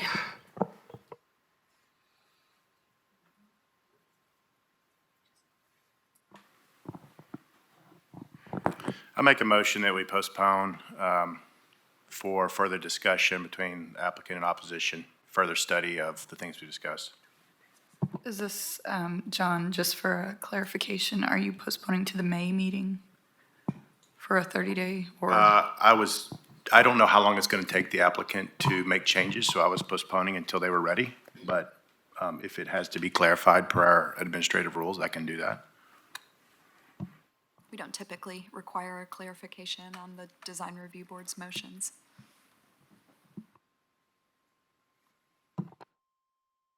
I'd second that. I think I made the first motion, so I'm reverse seconding it. Okay, we have a motion and a second. Is there any more discussion from the board? I guess we're just going to leave it up to them to figure out what to do next. Yeah, I mean, it did sound like there was a good amount of feedback. Okay. Do you have another bit of feedback you'd like to give? I'm just curious how they know what to do next. So. Okay. He's taking notes. I can give a brief, so we, staff, city zoning, and planning staff will provide specifics on the zoning code issues that they definitely need to address. We also typically provide summaries of the discussion and refer back to the video should anybody want to go back and rehash that discussion, and then we're happy to facilitate anything else on that end. So what public process can still occur for those in the crowd that were wanting, all said that they didn't have a chance to comment on it? This is the public process right now. That's correct. Yes, this is the public process, and we will. Bill's trying to tell you what the public process is, but you'll have to ask Bill to tell you. But I was asking Lindsay, but thank you. Okay. So that, and this happens in the planning commission as well, it's the responsibility of the applicant to reach out to the neighborhoods and engage that process. That's great. Responsibility to them. Okay. Yes. Does that conclude comments or extra discussion? So we have a motion and a second. All in favor? Aye. Aye. Any opposed? Thank you. Thank you. Oh my. Can we take a recess to use how about a the 3-minute facilities recess? and reset? Thank you. I drank a whole coffee right before.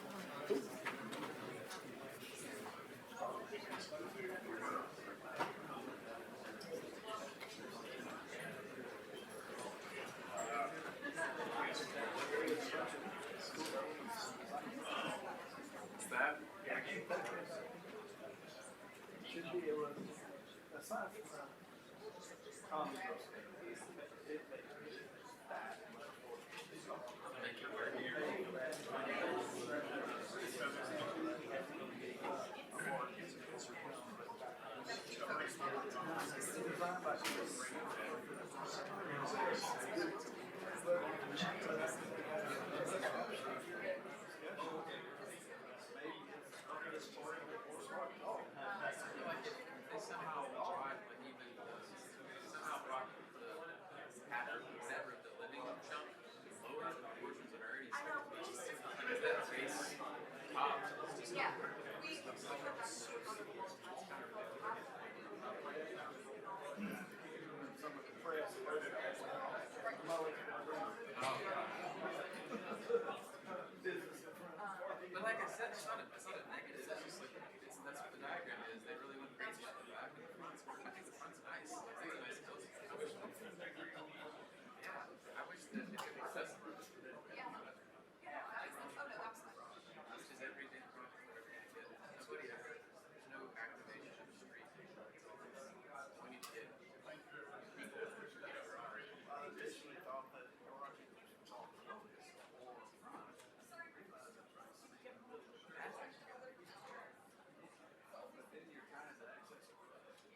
How you doing, Perry?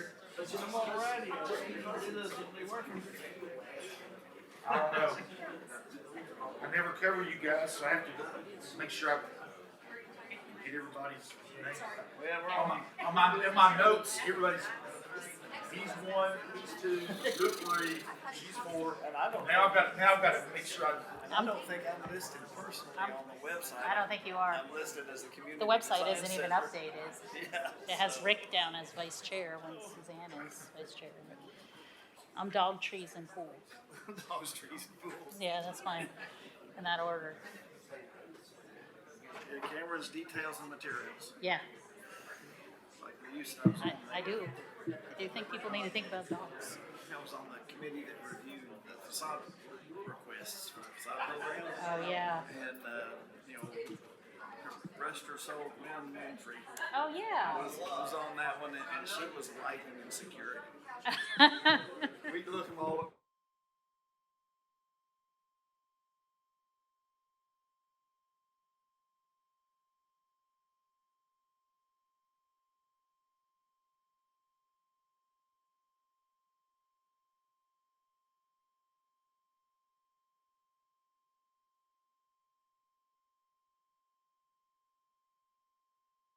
All right, everybody, 1 minute. That wasn't even 3 minutes yet. Yeah, perfect. So I'll do 1 minute. Wish I could blink the lights. Time to start.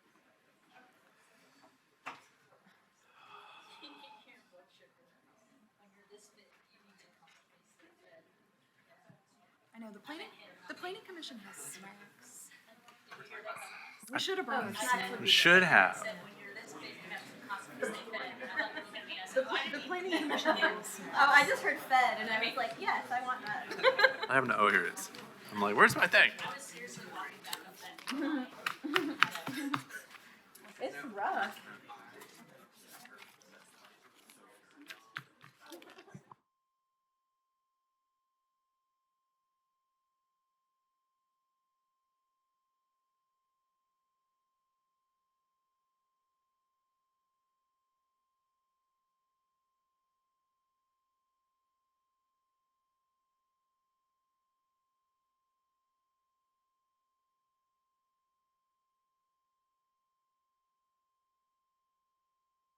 Okay, everybody, let's all find our seats so we can get going again.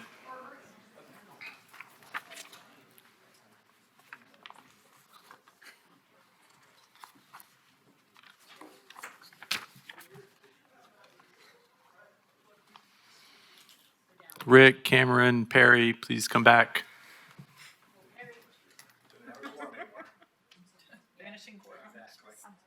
You need a little triangle. I know, right?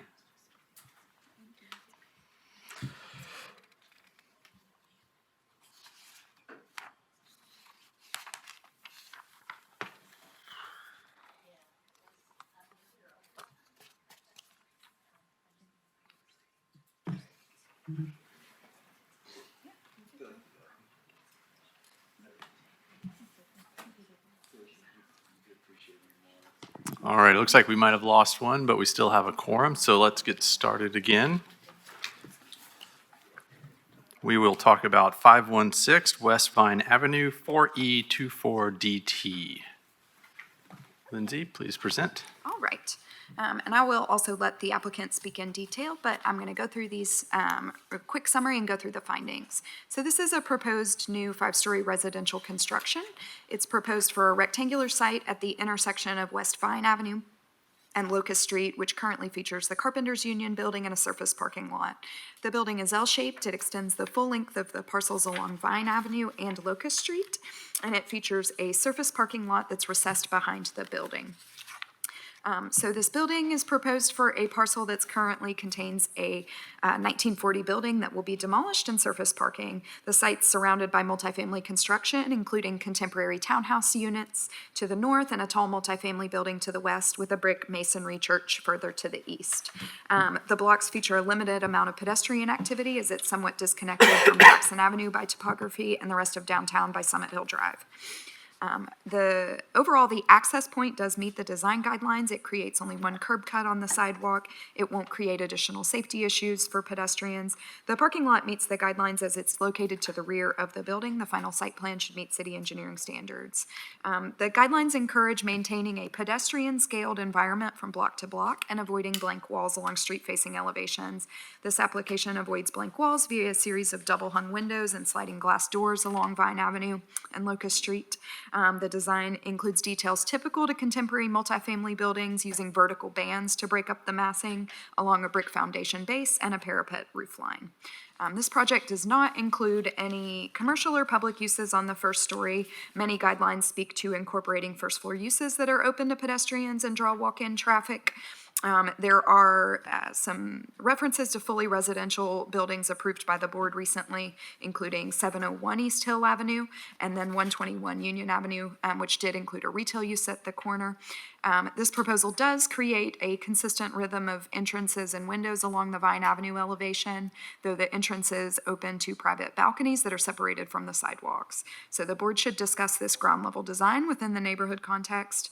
The guidelines also recommend the use of building materials that relate to the scale, durability, color, and texture of the predominant building materials in the area. So the surrounding area is characterized by the use of brick masonry. I can pull that up if we need.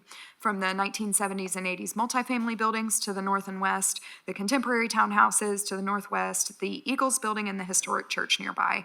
Fiber cement siding panels do not demonstrate the same durability or detail as historic masonry. The building does incorporate one level of brick on the ground level, so the board should discuss these proposed materials. And then there are findings related to mechanical and service utilities, and then the guidelines for residential buildings. So the staff recommendation here is approval subject to the following conditions: that the applicant revise the exterior cladding to incorporate additional masonry or other materials which meet the guidelines to relate to the scale, durability, color, and texture of the materials in the area. Final site plan and parking to meet city engineering standards. Final landscaping plan to meet the standards of the zoning code. Any mechanical, equipment, or service utilities not shown to be placed on secondary elevations, and receive screening as necessary and signage to return to the board. Thank you for that, Lindsay. And I'm guessing you're the applicant and would like to add something to what Lindsay had to say? All right. Yes. Hi, I'm Orrin Yarbrough. I'm the project architect with Design Innovation Architects. We're located at 402 South Gay Street, Suite 201, if you want to come say hi. So yes, this project is a 5-story apartment complex, 89 units. And what we have done, we had a workshop, it was about 2 years ago, and we did have plenty of feedback about material palettes and the quantities of items. And after that, we came back and we edited. We added brick actually on the corners and at the front at Cafago. It's a stepped facade, so it looks like it's 1 story at the Cafago side. If you hit the next, that front right there at the upper left, it's like 20 plus feet right there of brick, even though it is just 1.5 stories. We did add at the corners though, and we changed the material palettes at some of the corners as well with darker elements. And some of the items that we began to look at was a concentration on the context of the neighboring buildings that are adjacent to us, not just with brick, but there's a lot of talk about scale and use. So one of the focuses we looked at was the Vine side, because that is what we primarily viewed as the pedestrian access to the site. People that are walking from Gay Street and other parts of the city are going to take the nicer road, Vine. So some of the things that we began to look at are, let's look at some buildings behind us, the townhomes. Those, the basis right here of our brick, albeit 1 story along a decent stretch of the Vine part. The corners are taller, but that brick, the basis of design is the townhomes that are across the street, the more contemporary ones at least.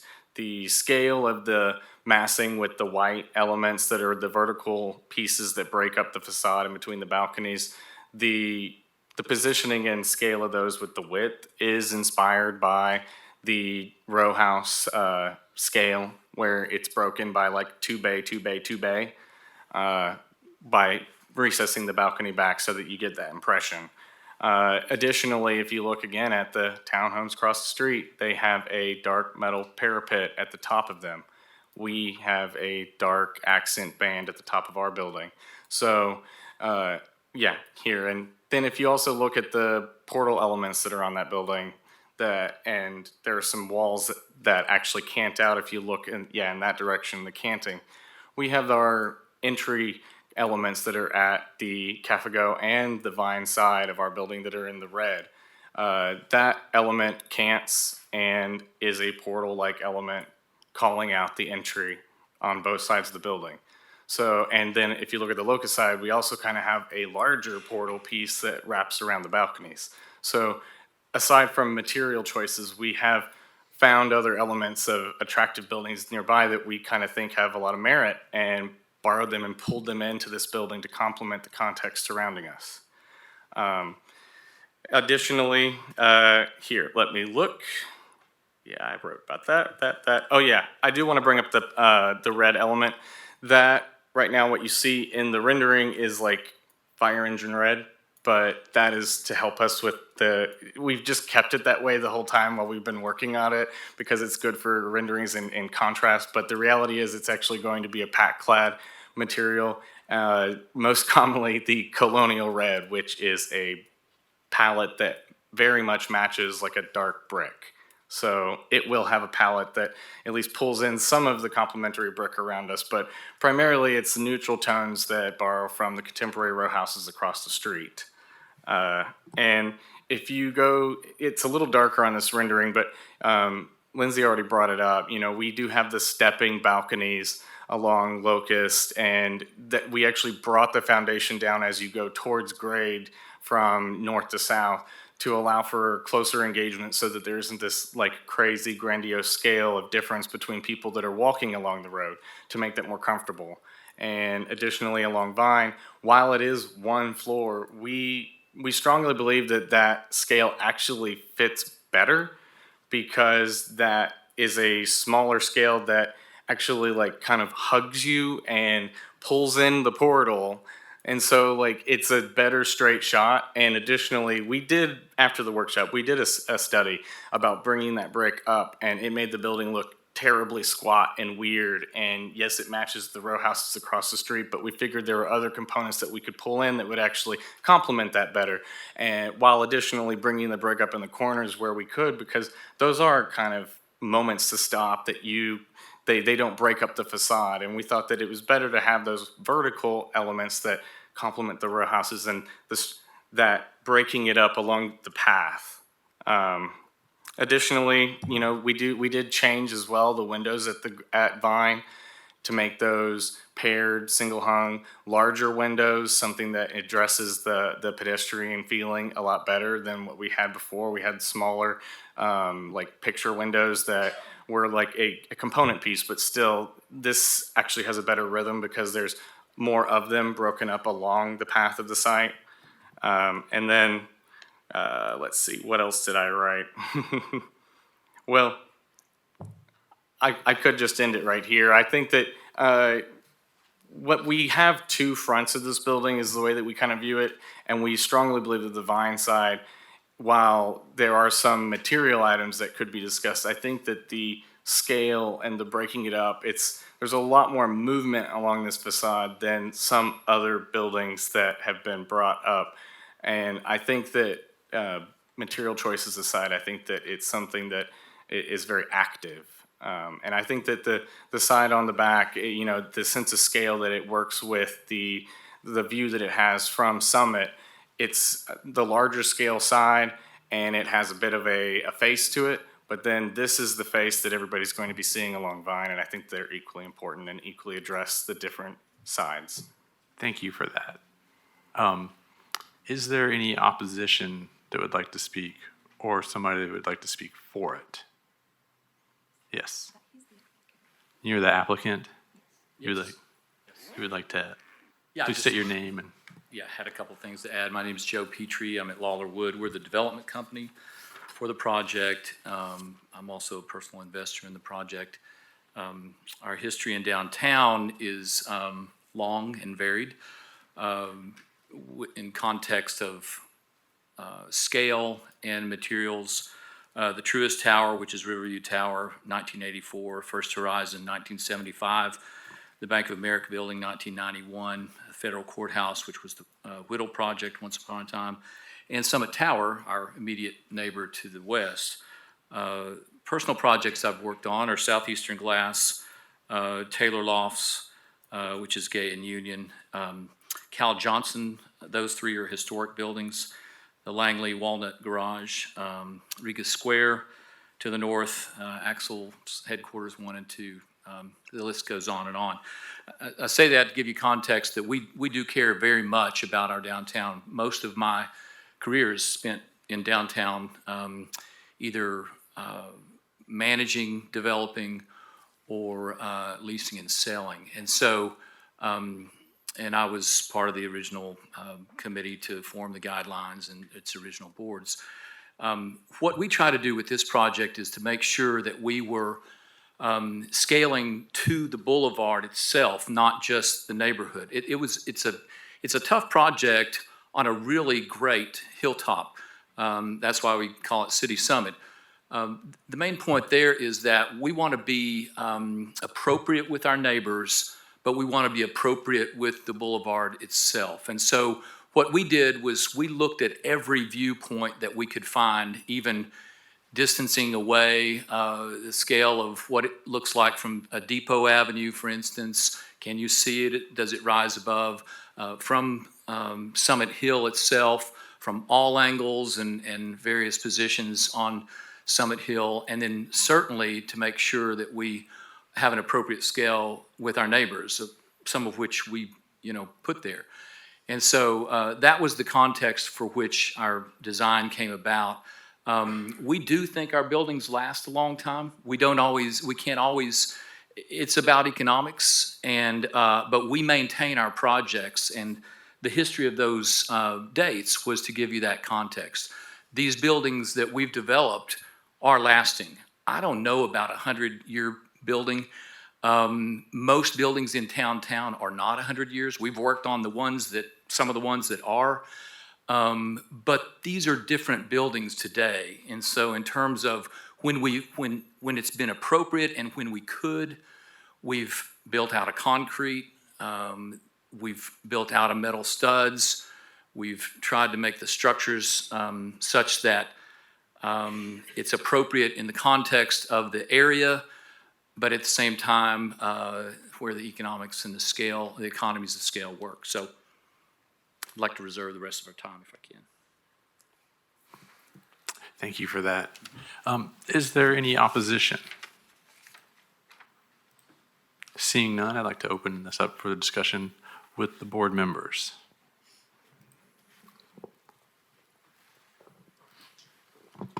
I have just a quick question. Sorry, I realize I may have just cut you off. I see that you say you're going to talk about landscaping. To me, from a pedestrian perspective, landscaping can be really important. So tentatively, could you, where you? We sent the landscape plan after the fact to Lindsay. I actually wasn't sure she was going to include it. I'm sure she's been a little busy maybe Yeah. with some other things Yeah. lately. Well, and that was modified from some of the Yeah. comments from the original workshop. Yeah, I remember talking about trees and dogs there too. Yeah. Yeah, We like both. yes. So one of the We questions I also, had. yeah. By the way, we've also tried to kind of buffer the lower areas of our foundation. If you look, we've got landscaping Oh, yeah. all around the Okay. building, so. Wonderful. Yeah, I mean, this is the first time I'm seeing this, so I had some questions about trash and where you're like locating your trash. We're not gonna generate any first. So totally Convenient. sustainable. Yeah. No, in all seriousness, I'm sorry. The back exit, right where your cursor was, Lindsay, those double doors on the east side, right there, we have a trash compactor, so we'll have a chute. We actually have a position not on the property that we can put the compactors. We've noticed, some of the areas where, some of the new hotels, some of the new apartments are just putting them in the street, and we've got a position for ours actually across the street on private property. So, okay. Just the days that it's picked up. So for clarity, what are you doing inside and what are you doing off property? We're doing nothing on the property. Inside, we've got a compactor. They're called Mini Max, and the chute takes it down. That's inside that door right there? Inside that door. Okay. And it will be pulled out depending on the trash load, the frequency, Okay. it'll be pulled out on those trash days, Okay. for lack of a better word. Okay. And then comes off-site. So I guess I'm confused about the off-site part. You mean that? We've got there's a structure across the street that will come down where the old pay parking booth on the parking lot across the street. Oh, yeah, I saw it. That should be our position for trash. We could do it, on site. We'd rather not.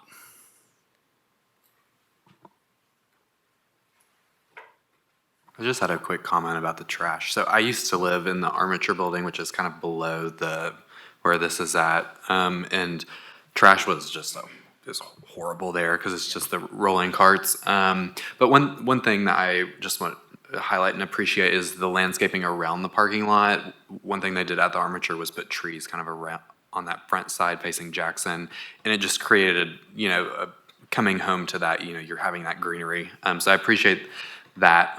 With the trash though, I'm still somewhat confused, as like John commented, if that going to be across the street or just visually, where is that going to? See under the A of Cafago, on the middle Cafago, the one to the right, screen right there. See that little building top right there? That's our intention to, whenever it's appropriate, run our little mini Mac over, set it right there, truck comes, picks it up. These things are not, they're not foolproof, but they're the best we can do. I would cite, have you ever seen trash at Riga Square? No. Right. So that's what we're doing. Okay. So we're trying to do the same thing that I did in a previous development. So as you kind of touched on engaging the boulevard, which Summit Hill right there. I just visually from Summit Hill, what would that look like? Is that something separate that would come to our board, or? I'm not sure I understand. It's your just a question. cart, right? It's like a piece of equipment. Yeah. If you've Okay. driven by Yeah. the, let's see, what is it, Church and Henley project, and you are on Locust, I guess, those little compactors, they're compact, they're closed, they can be locked, and they're rolled out to the street only on trash days. It's kind of like bringing your bin out from, behind your yard out to the curb. We just keep it inside the trash room, and then we'll roll the big cart out, and we're gonna park it right there that day. And then when it's taken that morning, we roll it back up. It's like a little cube, right? That's the best description I can make. What we're trying to avoid is, the trash cans with the lids, and the lids are open, and people are using them, as they walk by and that kind of thing. It's not appropriate, I can't say it's not possible, people figure out ways, but we don't want that to be unsightly. We don't want that to reflect on the project. And so the idea is that project this scale, 89 units, not big, very difficult to do these in-between projects and get all the amenities. We're not going to have a pool. We're not going to have a parking garage. We've tried to create the service area for the parking lot to come and go more than anything. Now, there might be some nighttime parking there. We have our accessible parking there. People will come to rent apartments. We'd like them to come there, park, view. So it is an inviting entrance. We've got a little facade at the end of the sidewalk in the middle of the project where it comes down from the door and comes straight to Cafago. And it's kind of a little, it's not an arch. I don't know what you call it architectural. Yeah, it's like a portal or a gate, kind of. And it kind of mimics our red ribbon on the building. And that's kind of a passageway to what we're trying to do is have some parking across the street and have a secured pathway. To your point about the trees, we're fine with that as long as it doesn't make an unsafe environment, right? We're trying to have a lot of visibility, a lot of lit street between, so that basically residents feel very safe walking to and from their cars. They may park on site, they may park off site, they may park in a garage a block away, but we want that area where the residents would come into to be very secure. Could you go to one of the, oh, who was speaking? Sorry. You want to go ahead, Matthew? Could you go to one of the exterior renderings, Lindsay? You spoke to the street activation and pulling people in and inviting and hugging, but there's not a single scale person in any of these drawings. And that's just a baseline critique. When you show these, just show some people in it. It helps us get scale and understanding of the project. And then it assists in your argument of people actually coming to your project. You spoke about a lot about the Sanders Place project across the street and how you're mimicking some attributes with that. But the reason that that project can pull off what it's doing with is because it's full brick masonry, is because it's sited and scaled correctly. What is it about this project that doesn't get that same kind of care with materials like the projects that you're referencing? Well, we think we've been very careful. So you might have a difference of opinion, but we've been very careful with all our projects to appropriately relate to the scale. I assure you, had the Sanders Pace project been taller, it probably would not have been all brick. I don't know if you worked on that.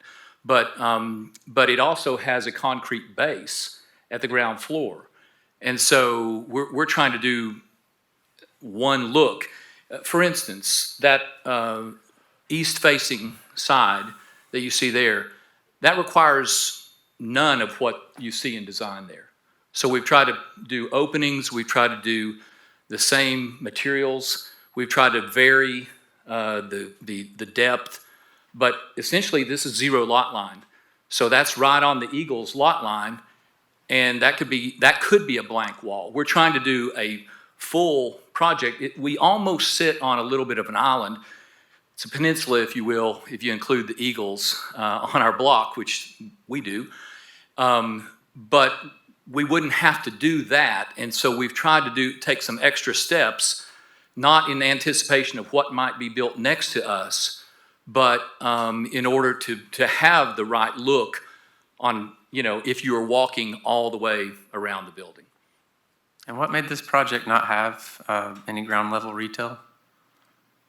When we designed the guidelines originally, we were scraping for retail in downtown.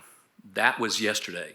Today, we have retail in downtown, and you're one block from Market Square.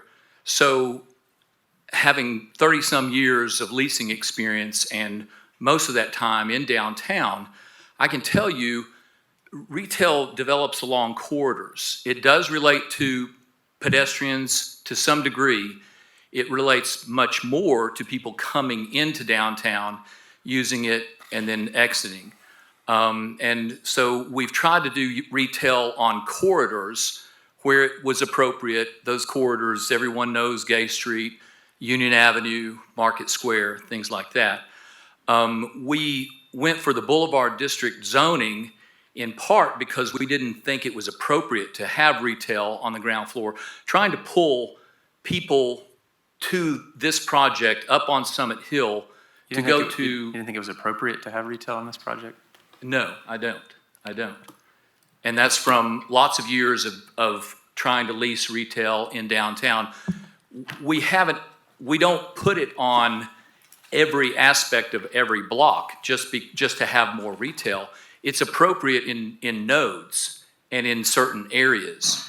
But I think your last applicant just talked about the coffee shops that always go out of business.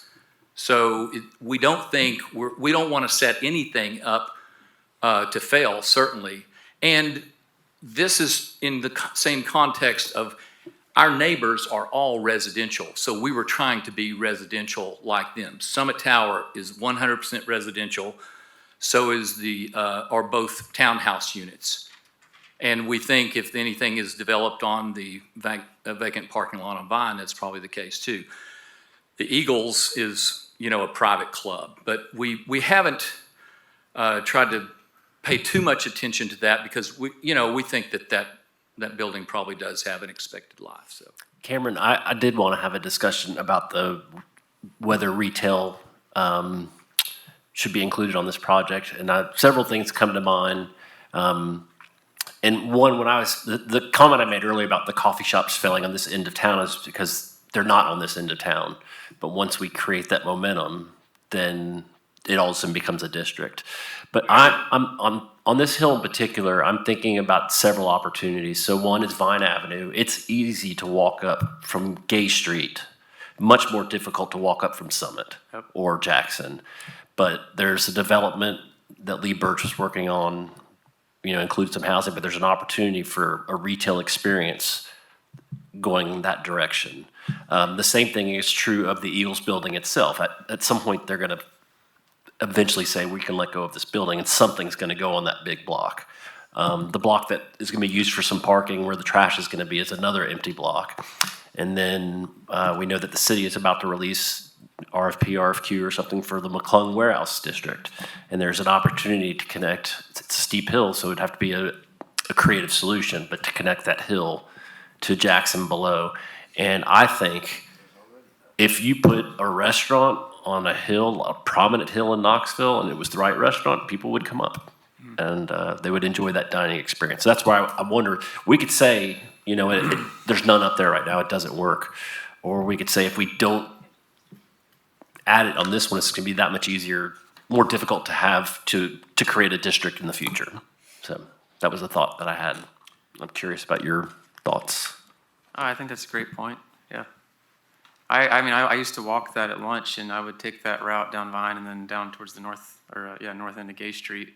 I could see that being a continual corridor, like you're saying, with activation for sure. I just think another comment I had was that there's something about this that just doesn't seem of its context, and the fact, I know you mentioned all the spatial things you've done, but it seems like it could be anywhere. Like, it seems honestly like housing on the Cumberland Avenue district or something for student housing. There's just something that's not, we brought it up today with two other projects, durability and scale, durability of materials and that sort of thing. I just don't, and it's not just durability, it's about the patina of the material. I know that, like, brick, I'm always going to bring up masonry, but, like, that's what makes Knoxville is not brick. It's about materials that age and patina, and when they age and weather, they're better for it. I know that brick, if we're going to talk numbers, it's like 1% to 2% usually of a project. It's just anything else that can be done to make this project not something that's going to be dilapidating in the sunlight, because fiber cement will do that, especially with these large swaths of panels and things that we've got in this project currently. It just seems like something that's frail. Well, as far as street engagement, I like that you're trying to do something with the balconies. Since this is one of the few like row house streets in Knoxville, what was the thought of not keeping that pattern up? Because it's been used in multiple multifamily quite successfully, and is actually rent for hire, as I understand it. One was security. We have a very transient population with a district that's a short 2 to 3 blocks away across the Broadway Viaduct. That is a pass-through. So we care very much about the folks that will live there. That has been done very little in Knoxville. Marble Alley may be the only example I can think of. You may have more. Marble Alley, as opposed to our development, did use, I think that's an EAFS project, is it not? I believe so. And so we were modeling also about following the guidelines. It appeared to us, looking at Church and Henley, there's almost no brick on the building. There's some unique colors. There's some various points of brick, but nothing that is full brick facade on the ground floor on the Boulevard District. So we were kind of using that as our example. The buildings that are most that are closest to that, with the exception of the old Miller's building, are all marble in some context, in some predominance. So the post office, the federal courthouse, the tribute that's been redone, which was the Supreme Court building, and yet it was not required to do more brick. This is not in the Boulevard District, is it? Is it? Yes. It is in the Boulevard. Okay, I was Yeah. thinking it was the grid Summit district. Hill, when we were originally designing the guidelines, Summit Hill and Henley were the boulevards that we were contextually trying to design around. Yes. So Yes. they rezoned the property from And- DKG And to I'll we DOT. haven't got a great I'll Oh, give rezoned. just real quick, I'm gonna I give was like a looking at real the quick old Ireland context map. to this. So when the guidelines were created, the C2 zoning, which is the downtown zone, did not have specific requirements for ground floor uses. When we adopted a new zoning code, we used the old guidelines, we used the same names, grid district, boulevard, historic, and so on. When we created the new zoning ordinance, we created zone districts based on those districts in the guidelines. And some of those districts have specific use standards on the ground floor. This property was downtown grid, has been that way for a long time. Under the old zoning, it didn't matter what the ground floor was. You had allowed uses, you could do that on the ground floor, you could do it on the floor, it didn't matter. When the new zoning code came in, the DKG grid district has ground floor uses that are prohibited, like multifamily. So it made some of these pockets of downtown grid a little bit awkward. They chose to seek a rezoning to downtown Boulevard, so they did not have the specific use standards on the ground floor. So that's the context of why it went from downtown grid to downtown Boulevard. The guidance we were given by staff was that we would not have to do retail specifically. Is that not right, Lindsay? Actually, go ahead. The DKB permits ground floor residential.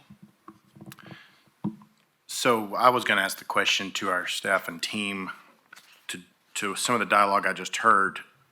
The Boulevard District does not allow you to exclude retail or commercial space. It just allows other uses on the first floor. Correct. It allows ground floor residential. But there's nowhere that, I didn't see anything in the Boulevard guidelines that said commercial is not required anymore. That's up in the front of the public space guidelines.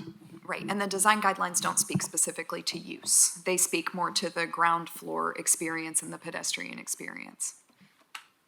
Okay, so then, if this is the Boulevard District, is the Boulevard Summit Hill Drive then? And that's, so my other concern is the parking. Is because we have surface parking that would then be considered in the front of the building, which is explicitly not allowed. That's not what we were aligning.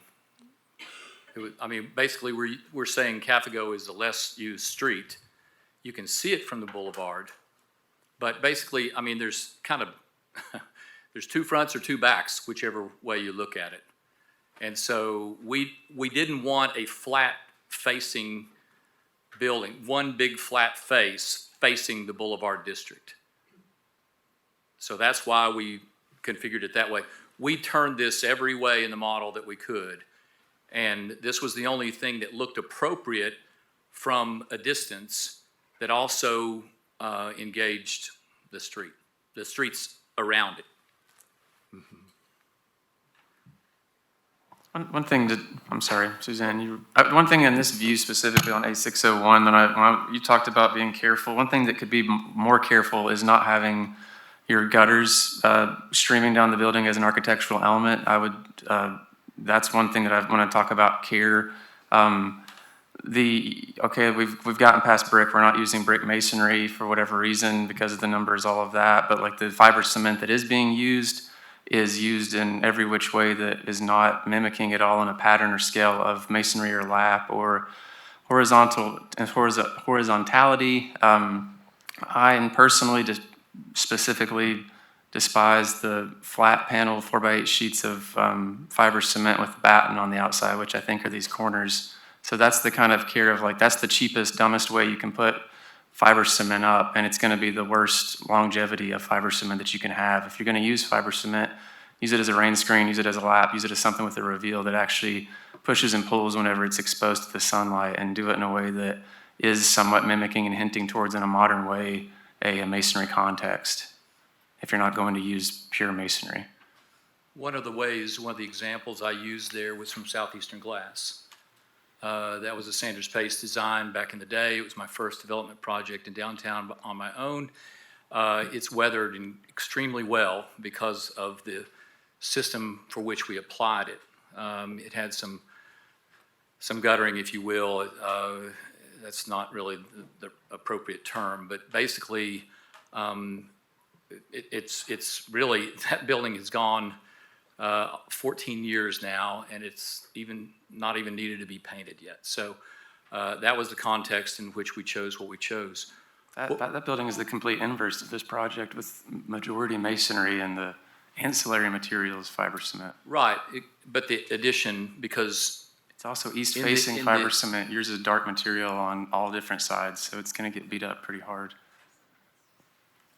Yeah, what I guess we would request is that are our materials appropriate under the guidelines?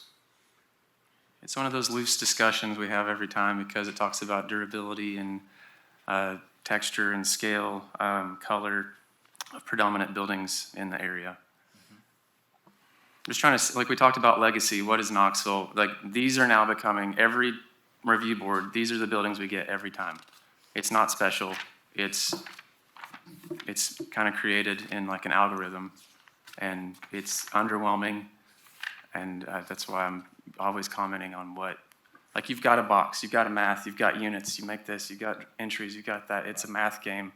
It's what else can you do to heighten it to make it better for where it's going to be. We think it's decidedly better than the Carpenters Union that sits there and the surface parking lot next door that we'll encompass. So, I have a question about the lowest level balconies that we see in the bottom right. What is going on there? Are they only like 2 feet above the ground?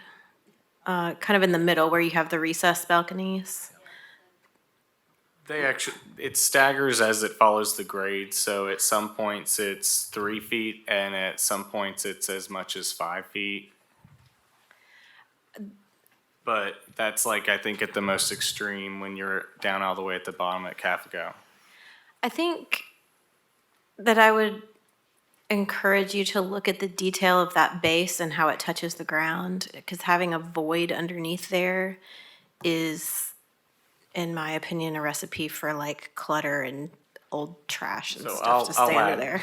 It didn't make it into that rendering, but we have horizontal screening, and it's post supported at grade, so there's a horizontal slat screen. we had the same issue, yes. And you have the landscaping around it in that other one, right? Yes. Yep. Yeah, I mean, that's twofold. One is it's design. One, we don't want someone sleeping under a porch, right? At the same time, we'd like to give those residents the outside, porch. And the grade slopes there. Our grade falls from the upper northeast corner to the lower southwest corner. And so that was the design challenge. We did not do balconies, obviously, on the Vine side, right? Correct. Yeah, sorry. Lost my place. I do think there's a catch-22 there where, and I hear you loud and clear about not wanting people sleeping under porches, but that also means that the people living there and in that community can't enjoy as complete a street and pedestrian experience, because there's that level of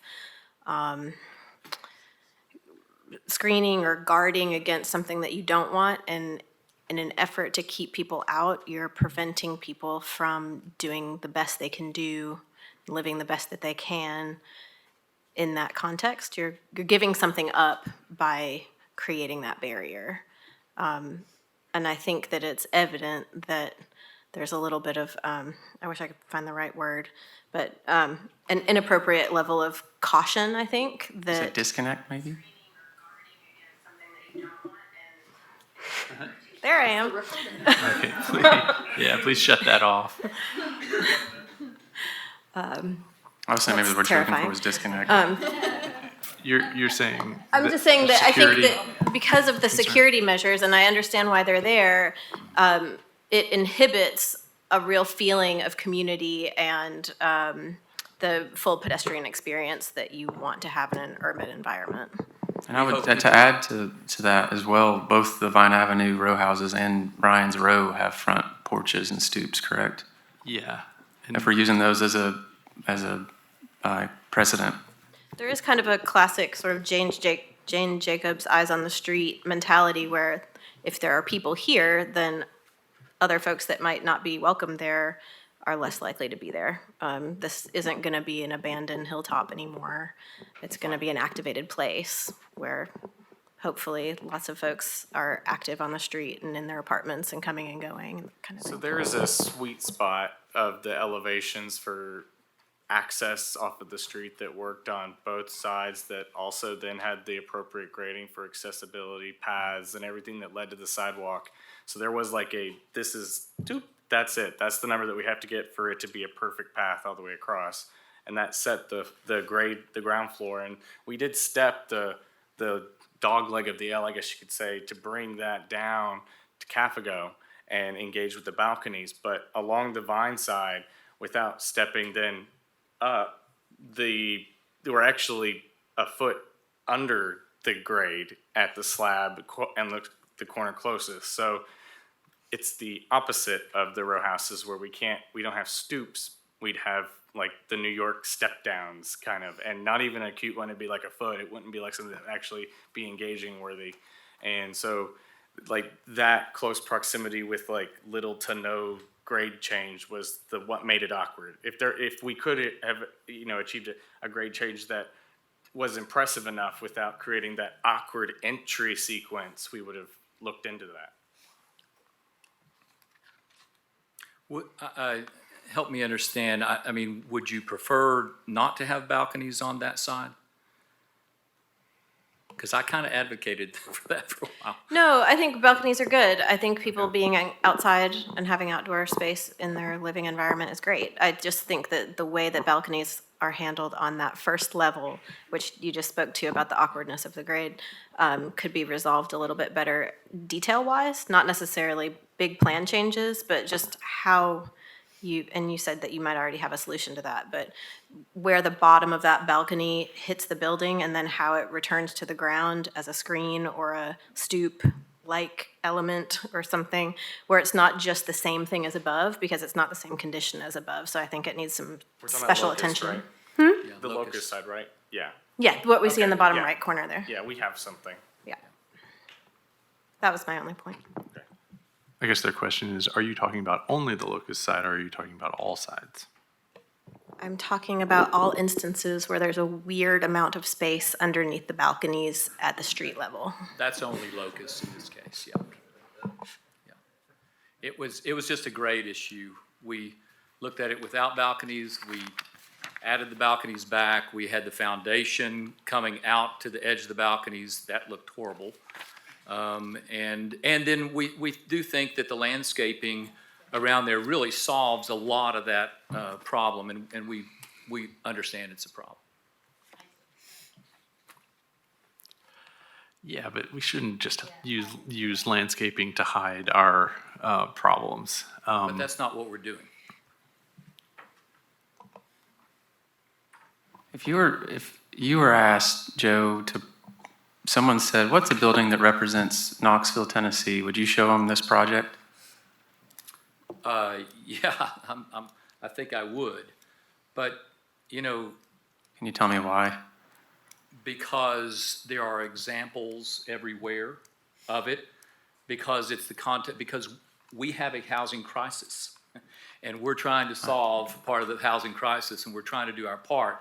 I'm speaking more to the aesthetic, like what it is. I know, and I completely agree, housing is a massively important thing. I'm not discrediting housing at all. I'm just saying, like, if someone said, you guys made such an effort in your preamble about what you chose around you to inform it. I'm just saying, like, is this the result of using precedent of existing buildings around you to become a new project? This is something that represents that. I'm not sure we would build the same row houses today that are there, maybe the new ones. I don't think we would build Summit Tower, we would not be able to build Summit Tower the same way it was built. You can't take the design out of the economic context. I totally agree. I'm just So asking it- if you so were it gonna doesn't show a work. project that said this is of Knoxville, someone's like that, or that makes me think of that when I've been there, that's something that would go there, is this project that? Yeah, it absolutely is, because we believe that people will want to live there. We believe in the views that we can give from that site, and it is imperfect, right? But at the same time, you have to weigh those things against doing it or not doing it. So, yeah, we've had offers to sell the land to hotels. I don't know how you feel about that, but we can certainly do that and probably double our money and walk away with no risk. So, yeah, I am going to be proud of this project, absolutely, because we're doing what we can in the way that we can, at the time that we can. I'm just trying to get to And if you have a better something that- solution, I'm you know, not- that- I'm not that here is to a s- core- I'm not here to solve So it. to be I would love perfectly that. frank, the economics of the project are not in our purview. And that's not It what I is- was speaking to. All I was trying to finish with and then get to a motion was, we're always saying, what is a building that's of Knoxville? And I'm trying to get to that so we can point at it as precedent. And I was asking in hopes that you could give me an articulation as to why this is of Knoxville for the next project, so we can lean into that. Yeah, But I- if you I were think to, I if ca- we I were think I to can. entertain a motion, not approval or denial or postponement, but one of the first in the staff recommendations is revisions to exterior cladding to incorporate additional masonry or other materials which meet the guidelines to relate to the scale, durability, color, and texture of the predominant materials. That's gonna be asked of you per staff comments. What is your all's thoughts on that? Is that something, like, what would you do to achieve that? That's been in the staff comments since you guys have received that too. So whether we approve it or postpone it, or no, we're not gonna deny it, I don't think, but Well, we don't want to postpone. So we've added brick where we thought it was appropriate. We told you why we didn't think it was appropriate to go another story up. We can't do all brick, so that's a non-starter. I'm sorry. I would love to. I would love to.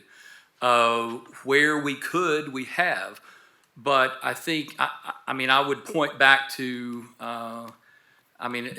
maybe a bad example, but Riga Square, which was outside of the downtown design review criteria, we still tried to do, follow the criteria basically the way that we could in that context. So it works a certain way, and these buildings that are a certain scale and a certain height, there's plenty of precedent on the Boulevard District, off the Boulevard District. There's other uses of materials that are not showing the same care that we have. So we do have a little problem finding the right precedent. So we do believe that this fits in the precedents that have already been set before us, and we're doing our best. I've got a couple comments. One being, I think, just a look in Riga Square in the design footprint. Nope. I thought we reviewed that project. Nope. It was reviewed by the design review board. It was in the Just like going to D1 Fifth Avenue, right? downtown Design Overlay District. Yeah, it's on that Absolutely. map. Okay. Unrelated. I didn't remember that. Unrelated. When I look at, I'd like to look at the landscape plan. A handful of my comments were related to landscape plan. I'm just now seeing it for the first time, so I need to digest this. But, we have, how did you place the location of the transformer and switchgear on the site? Those are pretty massive components that are, 5x5 square with, I see you've added screening, which wasn't in the original publication, but, is it possible to get that closer? Or maybe I should just say, how did you site those? So first of all, the switchgear that is closest to the road, we actually just recently got confirmation after reviewing the loads that we can move that. We can remove one of the transformers and pull that switchgear up to that. So the whole front fence corral right there at the very, very front is going away. That just happened this week. by the way. Yeah, like we got confirmation like 2 days ago. Yep.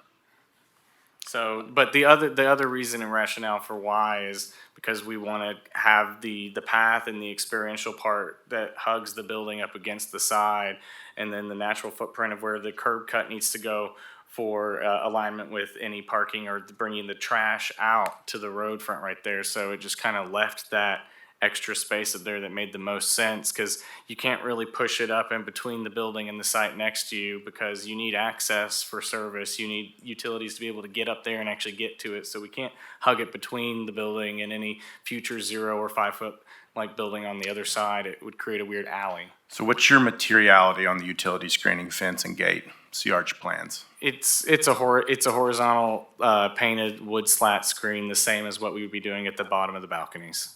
Okay. What's your plan for electrical metering in the sense of, do you have a meter room, or is it individual meters, 1 meter? We have a meter room, and it's up over there in the, if you actually on this plan, if you kind of hover over by the elevator, that room directly below the elevator, right there. Okay, yeah, so there's not a series of outdoor meters, you know, yeah. We had those placed on the side of the building at one time. We were able to remove those. We want everything away, and as far as the transformer, that was the only place to put it. We have 5 feet to the property line between us and the Eagles lot. The lot maximizes the number of units and the floor plate that took that, and so that was about the only place that we could put it. And well, I guess I also have questions now that we've been heavily discussing the Boulevard District, and when I look at the description of the Boulevard District, it talks about, I didn't realize this had been rezoned for this property, so, I mean, it's a lot of traffic-heavy thoroughfares that are sort of meant to have a front yard to address a sort of what they call an outdoor room. And so I'm wondering how your landscape and site plan addressed the boulevard component. I mean, the difference in grid and boulevard is basically some of these except for use, it's more green space. And I'm seeing you're talking about lot line to lot line with the parking lot. So I'm trying to help me understand sort of the boulevard approach to that, to this site plan. well, it does. I mean, it is in the Boulevard District, but we didn't pick our district, and so. But you rezoned it? Was it rezoned to that district? Yeah, but it was. Was that you guys that did that? It's both, yes. It was Okay. us that did that. So you did pick your district? Well, not the district that it was in. Okay. Okay, I get your point. I get your point. My point is, it is both. I don't know if you would agree with this or not, but I see this a lot like the downtown grid, because it certainly is inside what we deem the main grid. Well, let me ask a tough question. Yeah. If it was downtown grid, and you see it like downtown grid, why did you rezone it to downtown Boulevard? I'm not sure. The doors. Oh, Okay. yeah. The doors every 50 feet. Right, Yeah. okay. Yeah. So I guess I'm just sort of thinking, does it have the boulevard components that we are now, heavily discussing? Maybe that's for the board to discuss.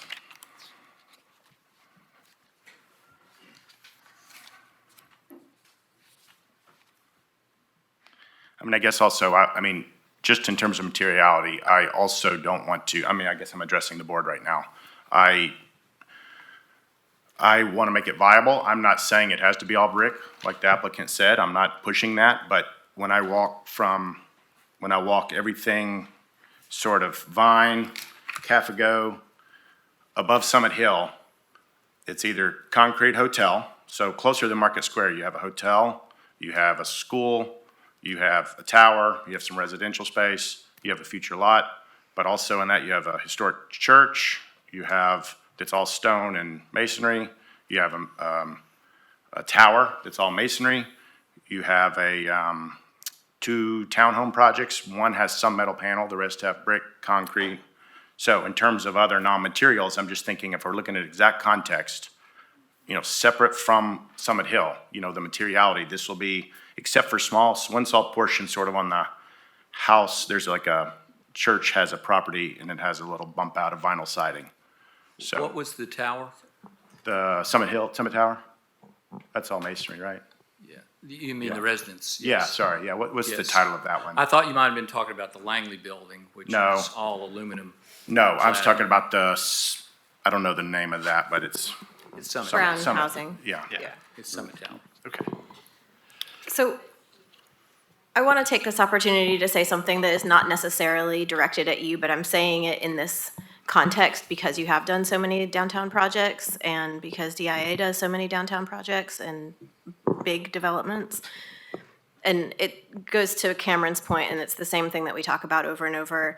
And as architects, we deal with it every day, which is balancing all of the modern requirements of a building, including the economics, which is not the purview of this board, but it is a reality.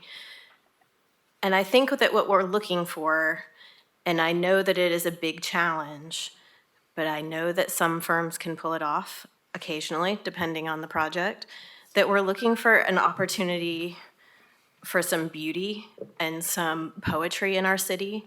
And that sounds like a lofty thing, but there's books written about this place.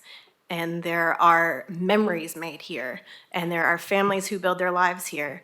And we don't always want to do it in a fiber cement box that looks like every other place. And so I think that if we're going to go and use the materials that have to be used to make the economics work, they have to be used in a really articulate, careful, well-designed way. And the reason that we're picking on you and we pick on others is that we see these same strategies over and over, and it just doesn't feel good enough for our city. Yeah, I would tell you, I'm raising my kids here. My son, my oldest, works for me now. I want him to be proud of this project. Our firm turns 50 years old next year. We think we've added significantly to the landscape of downtown Knoxville. I'm not sure some of those projects would hit the mark today according to the criteria. I think there's still viable and very good projects. They've stood the test of time. I hope this one will. I think it will. I understand. I mean, we have been, you have no idea the hours and the sweat and the risk that I've poured into these type projects, right? So where we could, we have. And I'm sorry if you don't think this is beautiful. I don't think it's particularly beautiful. I think we've done the best that we can with what we have in the context that we have. And I would urge you to, I do believe also when, in my time on the board, we talked a lot about precedent. And I guess I am trying to understand, and I'm not asking for, you to defend anything. But for us looking for the targets so that we can hit the targets, I look at Church and Henley and think, well, I think we maybe are a step better. That's in the eye of the beholder, right? And so I don't know. But that is one of the most visible projects in our downtown that I love. And, so we tried to do better than that. We tried to, we could spend more money on brick if we have a blank face, but I'm not doing that. I'm not doing that. So we're trying, and with regard to, we can cut our parking and put a nice lawn out there, but we're going to impact the street and the pedestrian experience on Vine Avenue, on Cafago.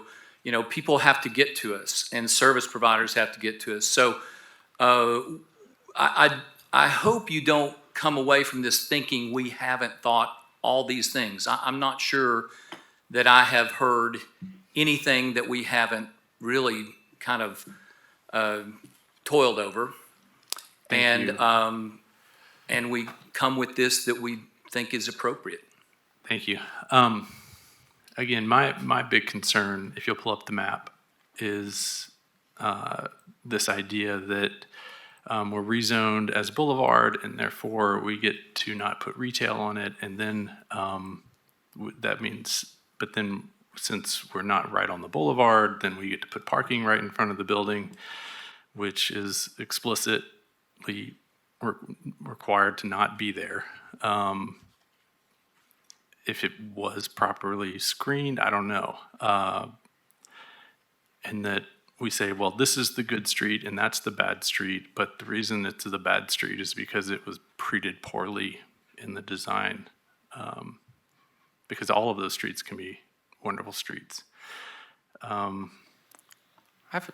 have just a couple of questions, and I'd like to make a motion, unless Okay. you are finished. Is the red element considered signage? No. Oh, I'm asking, No. okay. Is your project able to delete the exterior face gutters that extend the entire length down the building? Can it be internal gutters? We have no place for those to go. Is that not allowed? Just asking, it just doesn't look good. I was just asking if it's something that could be easily fixed on your end. It's not easily fixed. From a maintenance, I've done internal gutters on many projects. And, we explicitly put them on the outside. One, they were allowable, but two, that's how you maintain a building. The internal gutters, they leak inside. So that's why we switched them to the outside.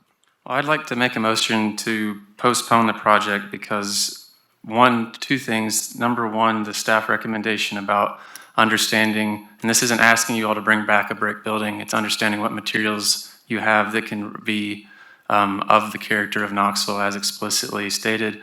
Also, we can't approve the red object because, as the applicant stated, it's not accurately depicted, so we need that be brought back as the actual element that it's going to be. It's just a darker color of the same shade. Is that your motion? Yes, sir. Okay. Do we have a second? I'll second. May we see the staff recommendation, please? So further discussion? Yeah, I'm not sure what you're talking about on the red. I want to understand that better. So Whenever he first started, he said that it's not that color, it's something else. Well, it said it's rendered differently. He gave the color, pack-clad colonial, I think, right? Yeah, it's All right. red, just not fire engine red. It's a brick red, so it's just a different shade, very slightly different than what you see in the rendering. But Okay. still red. Can I just clarify on the staff recommendation? Typically, the board treats an element like this, revisions to exterior cladding, whether you guys typically say whether you'd like that to come back in front of staff or in front of the board. So just to align with the motion that Cameron made, I'm clarifying that condition. But if we approve it and say with number one coming back to the board, then it's an almost approval. That would, I think you're, okay. All right, then I'll modify my motion to approve with number one being included to have to come back to the board for review and approval of the staff recommendations, number one. So that doesn't make. Can we get That would be- some guidance on that? Well, let's figure out the motion first, and then we'll figure out the guidance. Cameron, are you saying postpone? When or I are you saying- asked earlier what you're going to do for number one, Joe, you threw your hands up and said, sorry, we tried. So it's still a recommendation, or it has to happen. What are you all going to do it? I don't feel like you need to stand here and tell us what you're going to do, so we're giving you a chance to go back and work and let us know what you're going to do. Or is your answer, we're not going to do anything? Will you show staff recommendation number one, because he did explicitly ask you and you did respond like that. So we're just, Right. That's so ambiguous that I'm at a loss to understand what is enough for you. Are we Is that on a a fair motion question? or postponement, or are we motioning for this? I don't know what we're talking about. Well, I had originally motioned for a postponement, then I motioned for an approval that would bring back number 1 to be reviewed again, which is not really an approval. Yeah, let's sort out the motion first. Yep. Okay, so you're saying, can you restate your motion, Cameron? I just want to know what they're going to do for number 1, and however I need to motion that to be able to get that is what I'd like to know. So that's why I originally started with a postponement, so they could bring back what they're going to do. Joe's got a valid question. What does that mean? That's the discussion that then now has to happen. Okay. Are you still on board with that, Suzanne? Yes. You had second that. Yes, I'm on board with that. Okay. So The we have new a motion is, can you repeat it? It's the same postponement. Postponement. postponement. That's the one that stays on the floor until there's some kind of a modification with the second. He was trying to make a friendly, or a modification, and then it wasn't seconded. No, yeah, Suzanne seconded it. Okay, so we have a motion and we have a second. Do we have any further discussion among the board members? I have a question. I think just because I heard your comment differently, Josh, my understanding is that the downtown Boulevard District still does not remove the requirement noted for some sort of commercial and/or retail space. The downtown Boulevard District does not require a ground floor commercial or retail space. Okay, got it. Thank you.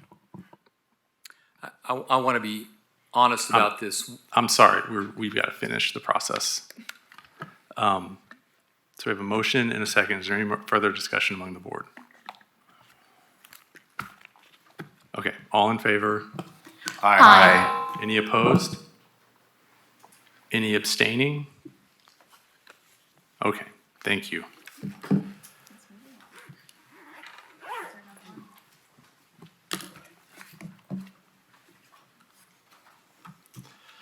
Okay. So we're going to move on to infill housing design guidelines. I'm sorry, infill housing design review. 305 East Woodland Avenue, 4A24IH. All right, we'll keep these efficient. So this is a new primary structure fronting Woodland Avenue. It is a two-story duplex with adjoining front gable roofs and a central cross gable, an exterior of horizontal lap siding, and a stuccoed foundation. The building has a central projecting shed roof massing, you can see highlighted in the cursor here, with recessed entry stoops on each side, and parking is located to the rear and accessed from the alley. So some of the relevant findings, this is a middle housing project. The applicant is using 4.6 of the zoning code. This review occurs separately through planning staff, so here we're looking at how the project meets the guidelines. The duplex is proposed to be set approximately 21 feet from the front property line. It is aligned with the front setback of the block face, and so the proposed front setback meets the infill housing guidelines and the middle housing code. The parking meets the infill housing guidelines and the middle housing standards as it is accessed from the alley, and if there is an operable alley, and located to the rear of the house. There may be final site plan revisions necessary to meet city engineering standards. This 39-foot wide facade is comparable in scale and width to other houses on the street, especially as it combines two units in one structure. There was a two-story, 41-foot wide single-family house approved by the board across the street in December 2022. While the entry stoops are not 8 feet deep per the guidelines, the board has typically approved similarly designed stoops for multi-unit buildings in the infill overlay. The materials meet the design guidelines. So the staff recommendation is to approve 4A24IH, subject to the conditions of meeting the relevant standards of the middle housing and then meeting city engineering standards.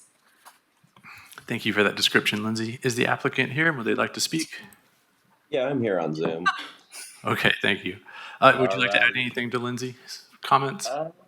No, I think she was pretty thorough. I guess the only comments I'd have to make is we really are looking to just continue the, kind of the renovations going on Woodland Avenue. We're going to utilize hardy plank siding and paint relevant colors to the nature of the historic neighborhoods right there. So we're really looking to add to the block, not subtract from it. Okay, well, thank you very much. Is there any opposition to this?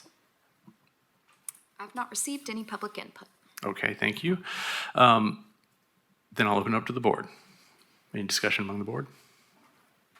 I'm glad to see this project happening. So I appreciate you all bringing a duplex and missing middle housing to the area. Some quick questions. The back porch is going to just be pressure treated wood. The deck, I mean. Correct. We have ideally, I'd really like to go with composite decking on that just to reduce maintenance in the long run. Okay. The base material of the foundation, is that going to be a stucco clad on CMU block? That is what the plans are dictating now. The only thing I can see us changing that is to do poured wall moving forward, just because we're gonna have retaining walls coming out, just because of the grade on each side, and I think that'd be visually more appealing. Well, if they do cast in place concrete, would that not have to come back to at least staff to review that? Is cast in place exposed allowed in infill guidelines? I mean, so it doesn't speak specifically to materials in that way. It's more speaks to finishes. Got it. And so if it had a parge coat or a stucco coat, that would be appropriate. And I'd say the other, in your packet, we do have some images showing that retaining wall and the proposed grade. I just didn't have it on the screen. One comment that I often say is, if you do have this massive wall of parge coat, white, gray, whatever it is, if it's not a requirement, this is a suggestion, just I'm a resident of the area, to put some sort of landscaping stone around the full perimeter of your house to where you don't have to mow or weed eat right up against it, because within a few weeks it's just sprayed with red clay and doesn't look good. So I know eventually you'll probably develop that corner lot next to you, but for the time being, that side elevation is going to be so prominent it'll start to look pretty bad if you don't take care of it at the base of the foundation. Yeah, and we've had that discussion so far with a couple of our staff members that are on staff with me, and we are planning on having, some sort of a finished walkway on each side of the home, just to, make entry from the rear to the front, going around the outside easier. Okay. So we were not going to leave that bare.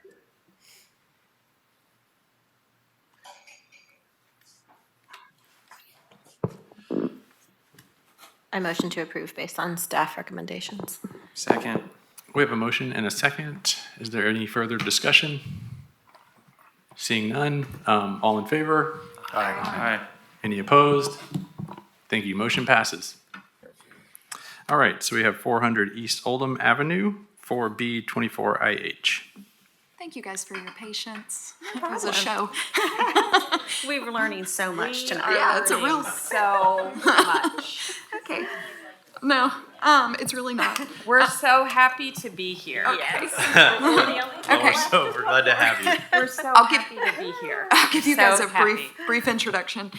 So this is an after-the-fact review of a new front porch and a front driveway. So the front gable stoop was replaced with a full-length front porch featuring a horizontal wood railing, a full-length wood pergola above. The pergola is not considered a roof per the city zoning standards. So right now it's considered a deck, and they will be adding a metal roof on top of that. The applicant has proposed the addition of black metal panels at a 2/12 pitch to create a roof. They have also added a front driveway, which didn't have a city permit. So some of the findings, administrative COAs may be issued for minor modifications to porches or driveways that meet the design guidelines, but then these matters come to the design review board if they don't meet the guidelines. The new front porch extends an existing stoop to the full length of the house. That's supported by the guidelines, provided the posts and railing are comparable to those used in the historic era of the neighborhood's development. And this is a staff comment, and the board is welcome to differ. The horizontal porch railings are a contemporary design. They don't typically meet the guidelines. New front driveways on properties without alleys do not meet the guidelines. So most other houses on the block, including the adjacent new construction, use the alley for access and egress. The code also requires that unless special site circumstances prohibit alley access, such as exceptional narrowness or topography. And there is a 30-foot wide garage structure that blocks the alley access from the rear yard. So you can see that there. There will be extensive work to the curb line, sidewalk in the apron, connection to the street, and concrete poured in the right-of-way to come into compliance with city engineering. So recognizing the special site circumstances prohibiting alley access, staff recommends after-the-fact approval of the new driveway, subject to meeting those requirements by city engineering. Staff recommends after-the-fact approval of the new porch, subject to the condition that they remove the horizontal railing and install vertical posts to meet guidelines. Thank you for that, Lindsay. Please state your name and address, and let me know if you have anything else to add to Lindsay's comments. Sure. I'm Carla Bailey, and I live at 7608 Navarre Drive here in Knoxville. My name is Kelly Stevenson, and I am a longtime resident of Knoxville. I live on Royal Birkdale Road in Knoxville. Can we speak at all to any of these? Yeah, please First of add all, whatever you think is appropriate. I love a microphone, I'm just not used to it. I just want to thank any and everyone that's looked at any email, photo that I've sent. I've bombarded Lindsay before I fully understood that we were coming and speaking with you all today. So this was our first project, first renovation, not our first project, first renovation in the city of Knoxville. I personally feel like we've learned a ton in a really short amount of time. We've met a lot of great people that came for inspections that really took the time to educate us. And we are approved in every other category. We found out that we should have gotten these permits on our very last inspection, which was on the building, and no one said anything or asked any questions about that. So after I've cried and had far too much wine over these problems, a couple of things. We are lucky enough to be next door to a home that you all approved really recently. And again, even though I sent at least 100 photos, and I'm sure you all were like, we are not accepting any more emails from her. This is a picture, and I'm sorry it's not on the screen, of the house next door with horizontal. You're just referring to the horizontal. Yeah, so I'm just referring, just because I realized when we were there a day or two after those comments, I was like, well, it's actually more modern, in my opinion, because it's thinner. We tried really hard to do something that brought a really badly neglected home back to what we think is a really wonderful but more contemporary take on a cottage. We call it Oldham Cottage because that's sort of our plan. In addition, the only other thing that I want to just make known is, to us, it's not a new driveway. It had a black tar driveway. And I do have a photo that didn't make it into here. So we just re-poured the driveway. We took up that tar and re-poured the driveway because one was already there, and we understand this is brand new material and are not, have no issue with that and want to learn and understand. I think we clearly do. The curb cutout was a homemade that was already there. And so we were happy to make any accommodations in that way to meet any requirements. Carla, do you have anything? I think you should turn the timer on next time she speaks. Okay. Yeah, we should. Not just for you, but for everybody. So, okay, is that all then? And then, is there any opposition? I'm seeing. I've not received any public input. Okay, thank you. And I'll open up for the board then. Any discussions? My question is, did we approve that horizontal railing on the one next door, or did they just build it different, which happens sometimes? I can pull that case file up. They very often just build it differently in the field. And I do remember those are instances where sometimes those plans show the secondary porch and then sometimes they don't. Right. And it ends up being a little vague with those side elevation secondary porches. So I can't speak to that right now. And it's a very difficult thing for the inspectors to keep up with. Sorry. We tried, and again, this is the first time for us to do a renovation in the city, and we are ironically in the same neighborhood of the home that you all just discussed and the new house next to us. And so, we are trying to learn as quickly as we can. And we were just so focused on all the, starting from scratch on all of the mechanicals. And, we just had it without going over every single code. And we did try to ask a lot of other questions while the inspectors were there, especially the ones that crossed over. So it's taking full responsibility, but we are just open for learning as much as we can.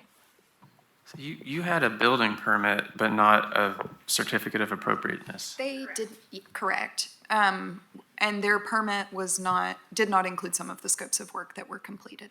Understood. So to my very first question, your framing has been inspected and is safe? Yes. Okay.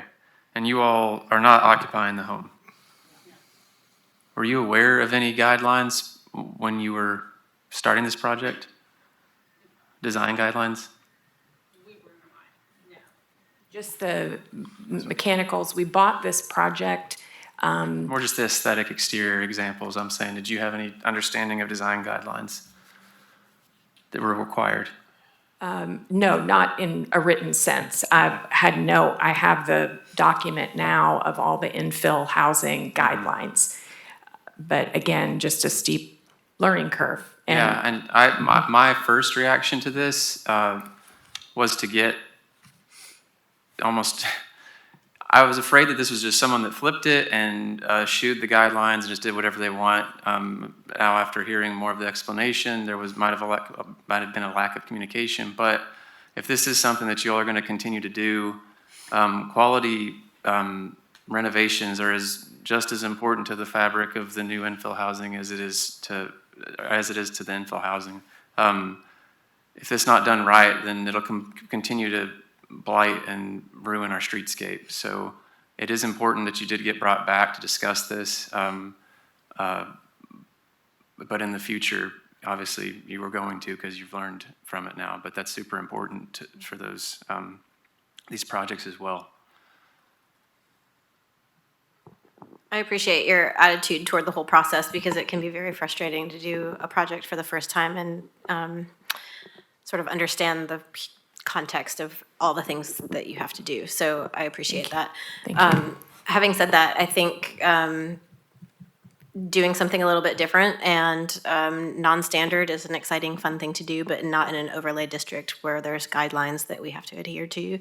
So I just want to sort of give you some support that was a fun, cute thing to try, but that I agree with Lindsay and the staff recommendations that the railing will need to change to fit the guidelines of the overlay area.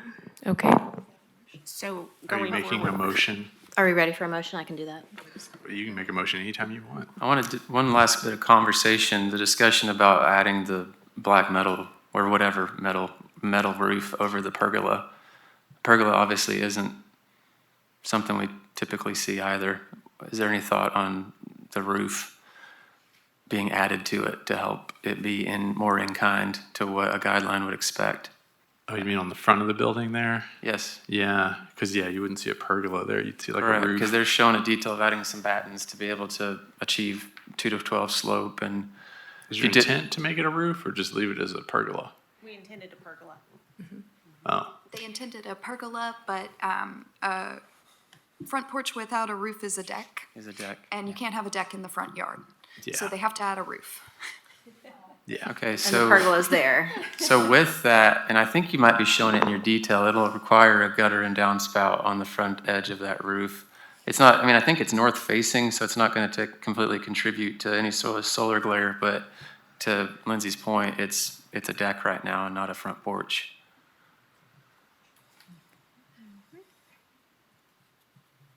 Okay, so we almost had a motion. Just for clarity, I think I'm on the same page, but you're saying they're already This recommendation is not related to the roofing to make it a porch because that's part of the permitting process. Adding the roof is, they have to add the roof, Okay, based on the base zoning. Okay. That roof and the design of the roof and the installation is included in this application and Okay. included in the staff recommendation. After Oh. yeah.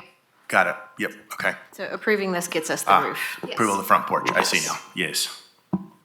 Yeah, I move to approve per staff recommendation. I second. Okay, we have a motion and a second. Any further discussion? All in favor? Aye. Any opposed? Thank you. Thank you, guys. Okay, so Thank you. just to clarify, we need to, go ahead, Lindsay. I will, there is a 14-day appeal period. We will, the driveway has been approved, but you will have to meet city engineering requirements. You guys are gonna have to fix all of that stuff. All of the porch stuff is approved, but you will have to install vertical posts instead of those horizontal ones. And I'll follow up with you guys with a sort of reminder summary of all this in an email. We just want to know what to do. Yeah. And I'll loop in the city too, because, the permit is, we'll make sure we're all on the same page. One more question. For us to know what to do to the driveway, who do I need to reach out So to? the permit, you guys have, I've looked, you've got a bunch of comments in your Knox plans file. Linda Yes. Perucci with the city engineering department has given that sheet. There's a section and a detail of how the contractor's gonna need to fix the apron and the sidewalk and all that stuff, but it's in your permitting file. Okay, I let's can- take any more questions offline and you guys can communicate directly to sort that out. Thank you. Thank you. Okay, now we have 433 Hiawassee Avenue, 4C24IH. Beautiful. This is a new primary structure fronting Hiawassee Avenue. You guys have seen this address before, but they have revised the design of the house, so it's back in front of the board. So it's a one-story house with a front gable roof, an exterior of fiber cement lap siding, and a parge-coated foundation. They have a 6-foot deep full-length front porch with a hipped roof. It's supported by square 8x8 columns. Parking is located to the rear and accessed from the alley. And so some of the relevant findings. The front setback is aligned with the adjacent houses and the overall front setback pattern of the block. The one-story residence is proportional to the dimensions of the lot and the other houses on the block. The side houses, the side setbacks on the block in general are relatively inconsistent. The porch, the window and door styles and placement, the materials and the roof pitch meet the infill housing design guidelines. So staff's recommending approval of 4C24IH subject to the condition that the site plan meets city engineering standards. Thank you for that, Lindsay. Is the applicant here? Would they like to speak? Yes, sir. Can you all hear me? We Yes. sure can. Okay, yes, thank you. Would you Yeah, like I to just add wanted anything? say- Oh, yeah, I just wanted to say. Oh, I'm sorry. Can you state know, your name and address too?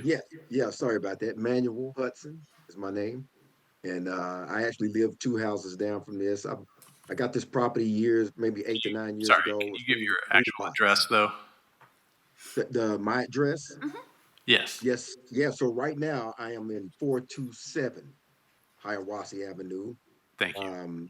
Yep. Used to live in the 429. So I've been doing upgrades here for the last 8 years. So this will be our biggest project so far. And a lot of good things are happening on this street. So looking forward to, adding to it. Okay, thank you. Is there any opposition to this? No public input received. All right, thank you. I'll open up for board discussion then. Is that magnolia tree that's existing going to remain, or is that not going to be possible? So it will remain. It will remain. And it's actually outside of the property line. So we're still going to add a shade tree also. Got it. Within the property line. Okay. On the front elevation, are all of those posts that are shown in the front elevation, Lindsay, could you pull that up for me, please? Are all of those needed for structurally on the porch? So with my architect, it may have been more so part of the design. Mm-hmm. Maybe not necessarily for the structural. Yeah. I only mention it So- because, oh, I'm sorry, go ahead. Yeah, well, I was gonna say what we're planning on doing is doing some like a lattice or something like that to make it decorative in between those posts. but go ahead. Did you have a question? Yeah, I was just gonna say the proportion, it's pretty tall because your site has to, just by design, it needs to be. But the front elevation could, if one of those columns, even the middle one, wasn't needed, would help break up that proportion a little bit and scale. And I think the shutters being removed on the entry porch as well would help. It just seems really collided and kind of compressed right now. I think it would better from having a little bit of relief without those shutters and all of the columns if they're not needed on the front porch. Sure. I'm not opposed to that at all. Okay. So yeah, whatever we need to do to communicate that to you all, I can, make those adjustments, and then I can find out about the post. Yep. Whether or not those will be, a couple of those, you said maybe 2 of them maybe be eliminated? Yeah, I mean, I don't know if it could Yeah. span the whole way, which Yep. it can't, that would be great, but it would, Yeah, that would be awesome. but No, just, I agree totally. Yeah. that's less for you to do, right? Yeah, that's right. So, yeah, mhm. The only other things I had was just to ask, there's a couple of facades that are pretty blank that could use another window. Could you look at the floor plan? There's a couple of rooms that, and this is something you won't be happy about because I'm telling you to add things, not take things away. But and I think what is a back room it has a porch off to, or sorry, a window off to the rear porch, but not one in the rear, and then one of the rooms to the that does face the front porch. It could stand to have another window towards the I guess plan south to be able to break up that facade a little bit. So just showing 2 extra windows. Yeah,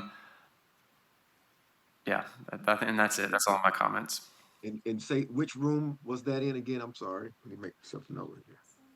No, yeah, the back, the middle one, I guess, middle back one, the very back facade on the left. Yeah, that facade, and then the front right, I guess, page bottom right. Okay. Sorry, east. I can't tell the cardinal directions on the plan.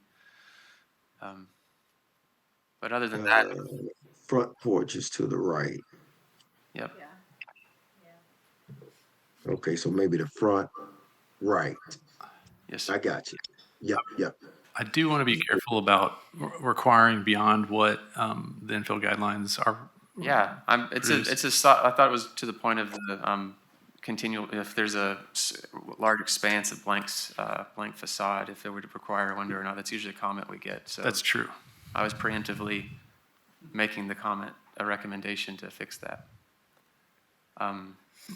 Lindsay, for the guidelines, does it meet that or Yeah, so is we it too typically, much? this happens relatively frequently, especially on the site elevations that are closer towards the street. So it's a fair thing to call out and acknowledge. I think in the opinion of staff, this does have more side windows than those that we typically, require that on. That's the condition of the board to be able to, or the purview of the board to be able to add that in there. Well, I'm not gonna fight for that comment. If it's not a requirement, then it's up to the applicant whether they want to add the window or not. Sure. Yep. Right. So I'd make a motion to approve per staff recommendations. Second. Okay, we have a motion and a second. Is there any further discussion? Yep, sorry, I jumped the gun. On the staff on the staff recommendation is to approve. We discussed removing the shutters.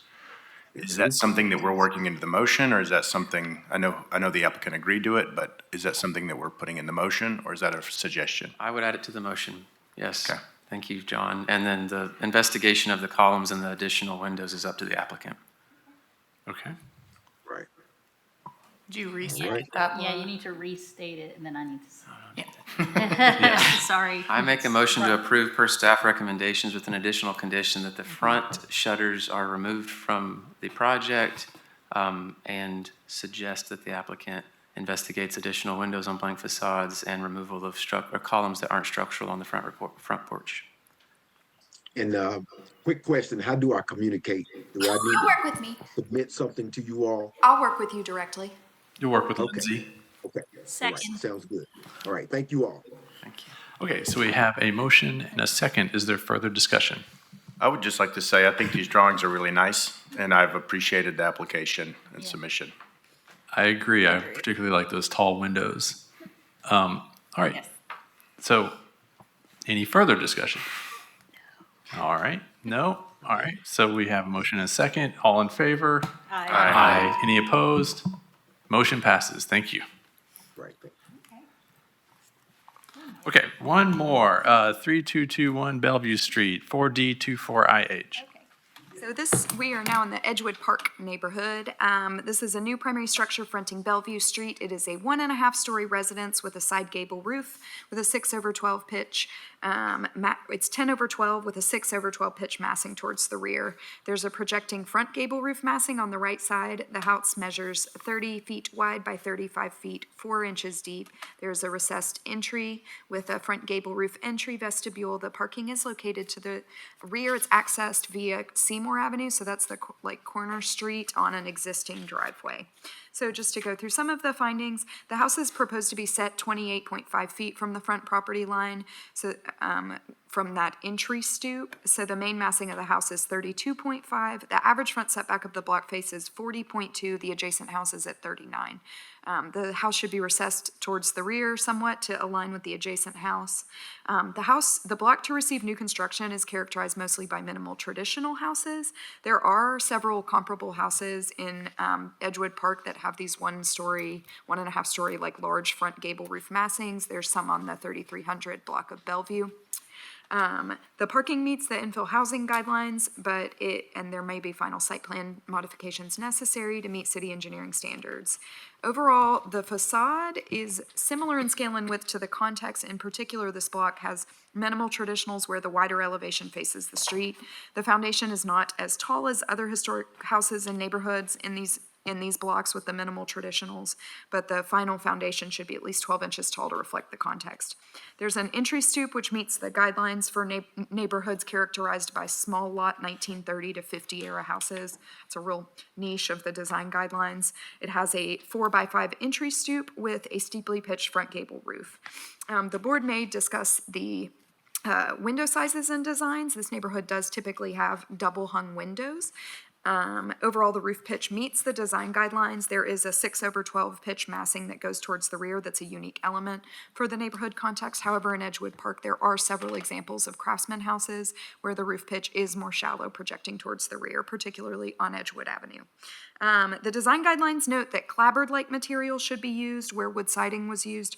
Brick may be appropriate, particularly with those with a mix of architectural styles, but other non-historic materials should not be used in building new houses. There's a proposed acrylic coating that's sort of stucco-esque that's not compatible with the context. So staff's recommending approval of 4D24IH subject to the conditions that the front setback be revised to align with adjacent house and block face. The foundation measure at least 12 inches tall, and the proposed acrylic coating be replaced with brick or lap siding. Thank you for that, Lindsay. Is the applicant here? Would he like to speak? Hi, can you guys hear me? Yes, please state your name and address. Okay. My name is Chris Smith. I live at 3217 Bellevue Street. I don't have anything to add to Lindsay's comments, and I am happy to work with anything we need to change up the design if needed. Thank you. Okay, so you're amicable to her recommendations? Yes. All right, thank you. Yes. I'd like to open it up to the design board to discuss. I have a question about the asphalt shingles. Can you clarify what kind of asphalt shingles are planned to be used? And the reason I ask is that the more prominent roof than we usually see, so that's contributing to the look of the facade. I do not have definite plans for the asphalt shingles. So if there's a guideline that needs to be kind of followed, I can do that. This is more of a suggestion than a requirement, but I think like an architectural dimensional shingle rather than like a 3-tab shingle would be appropriate here.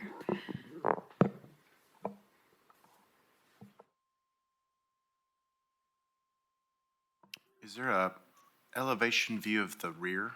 There we go. Thank you. That's right. I remember that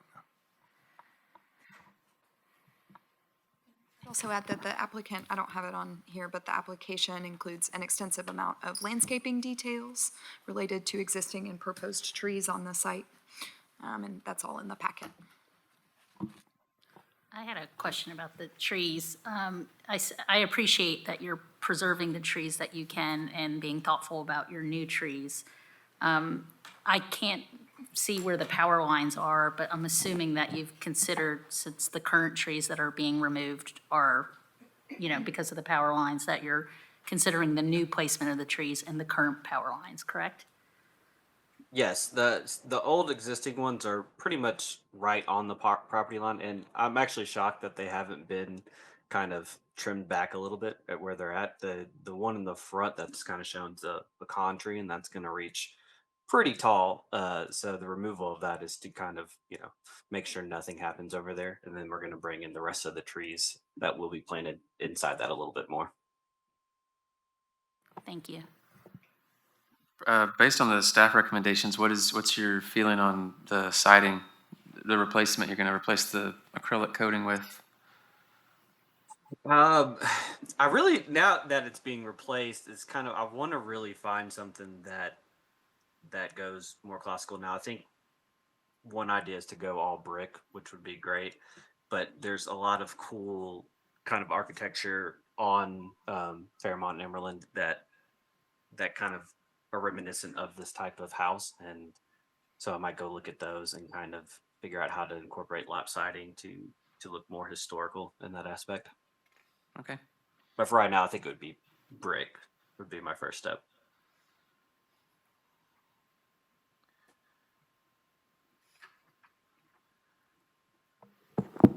I make a motion to approve based on staff recommendation. I'll second. All right, we have a motion and a second. Any further discussion? Seeing none, stop. All in favor?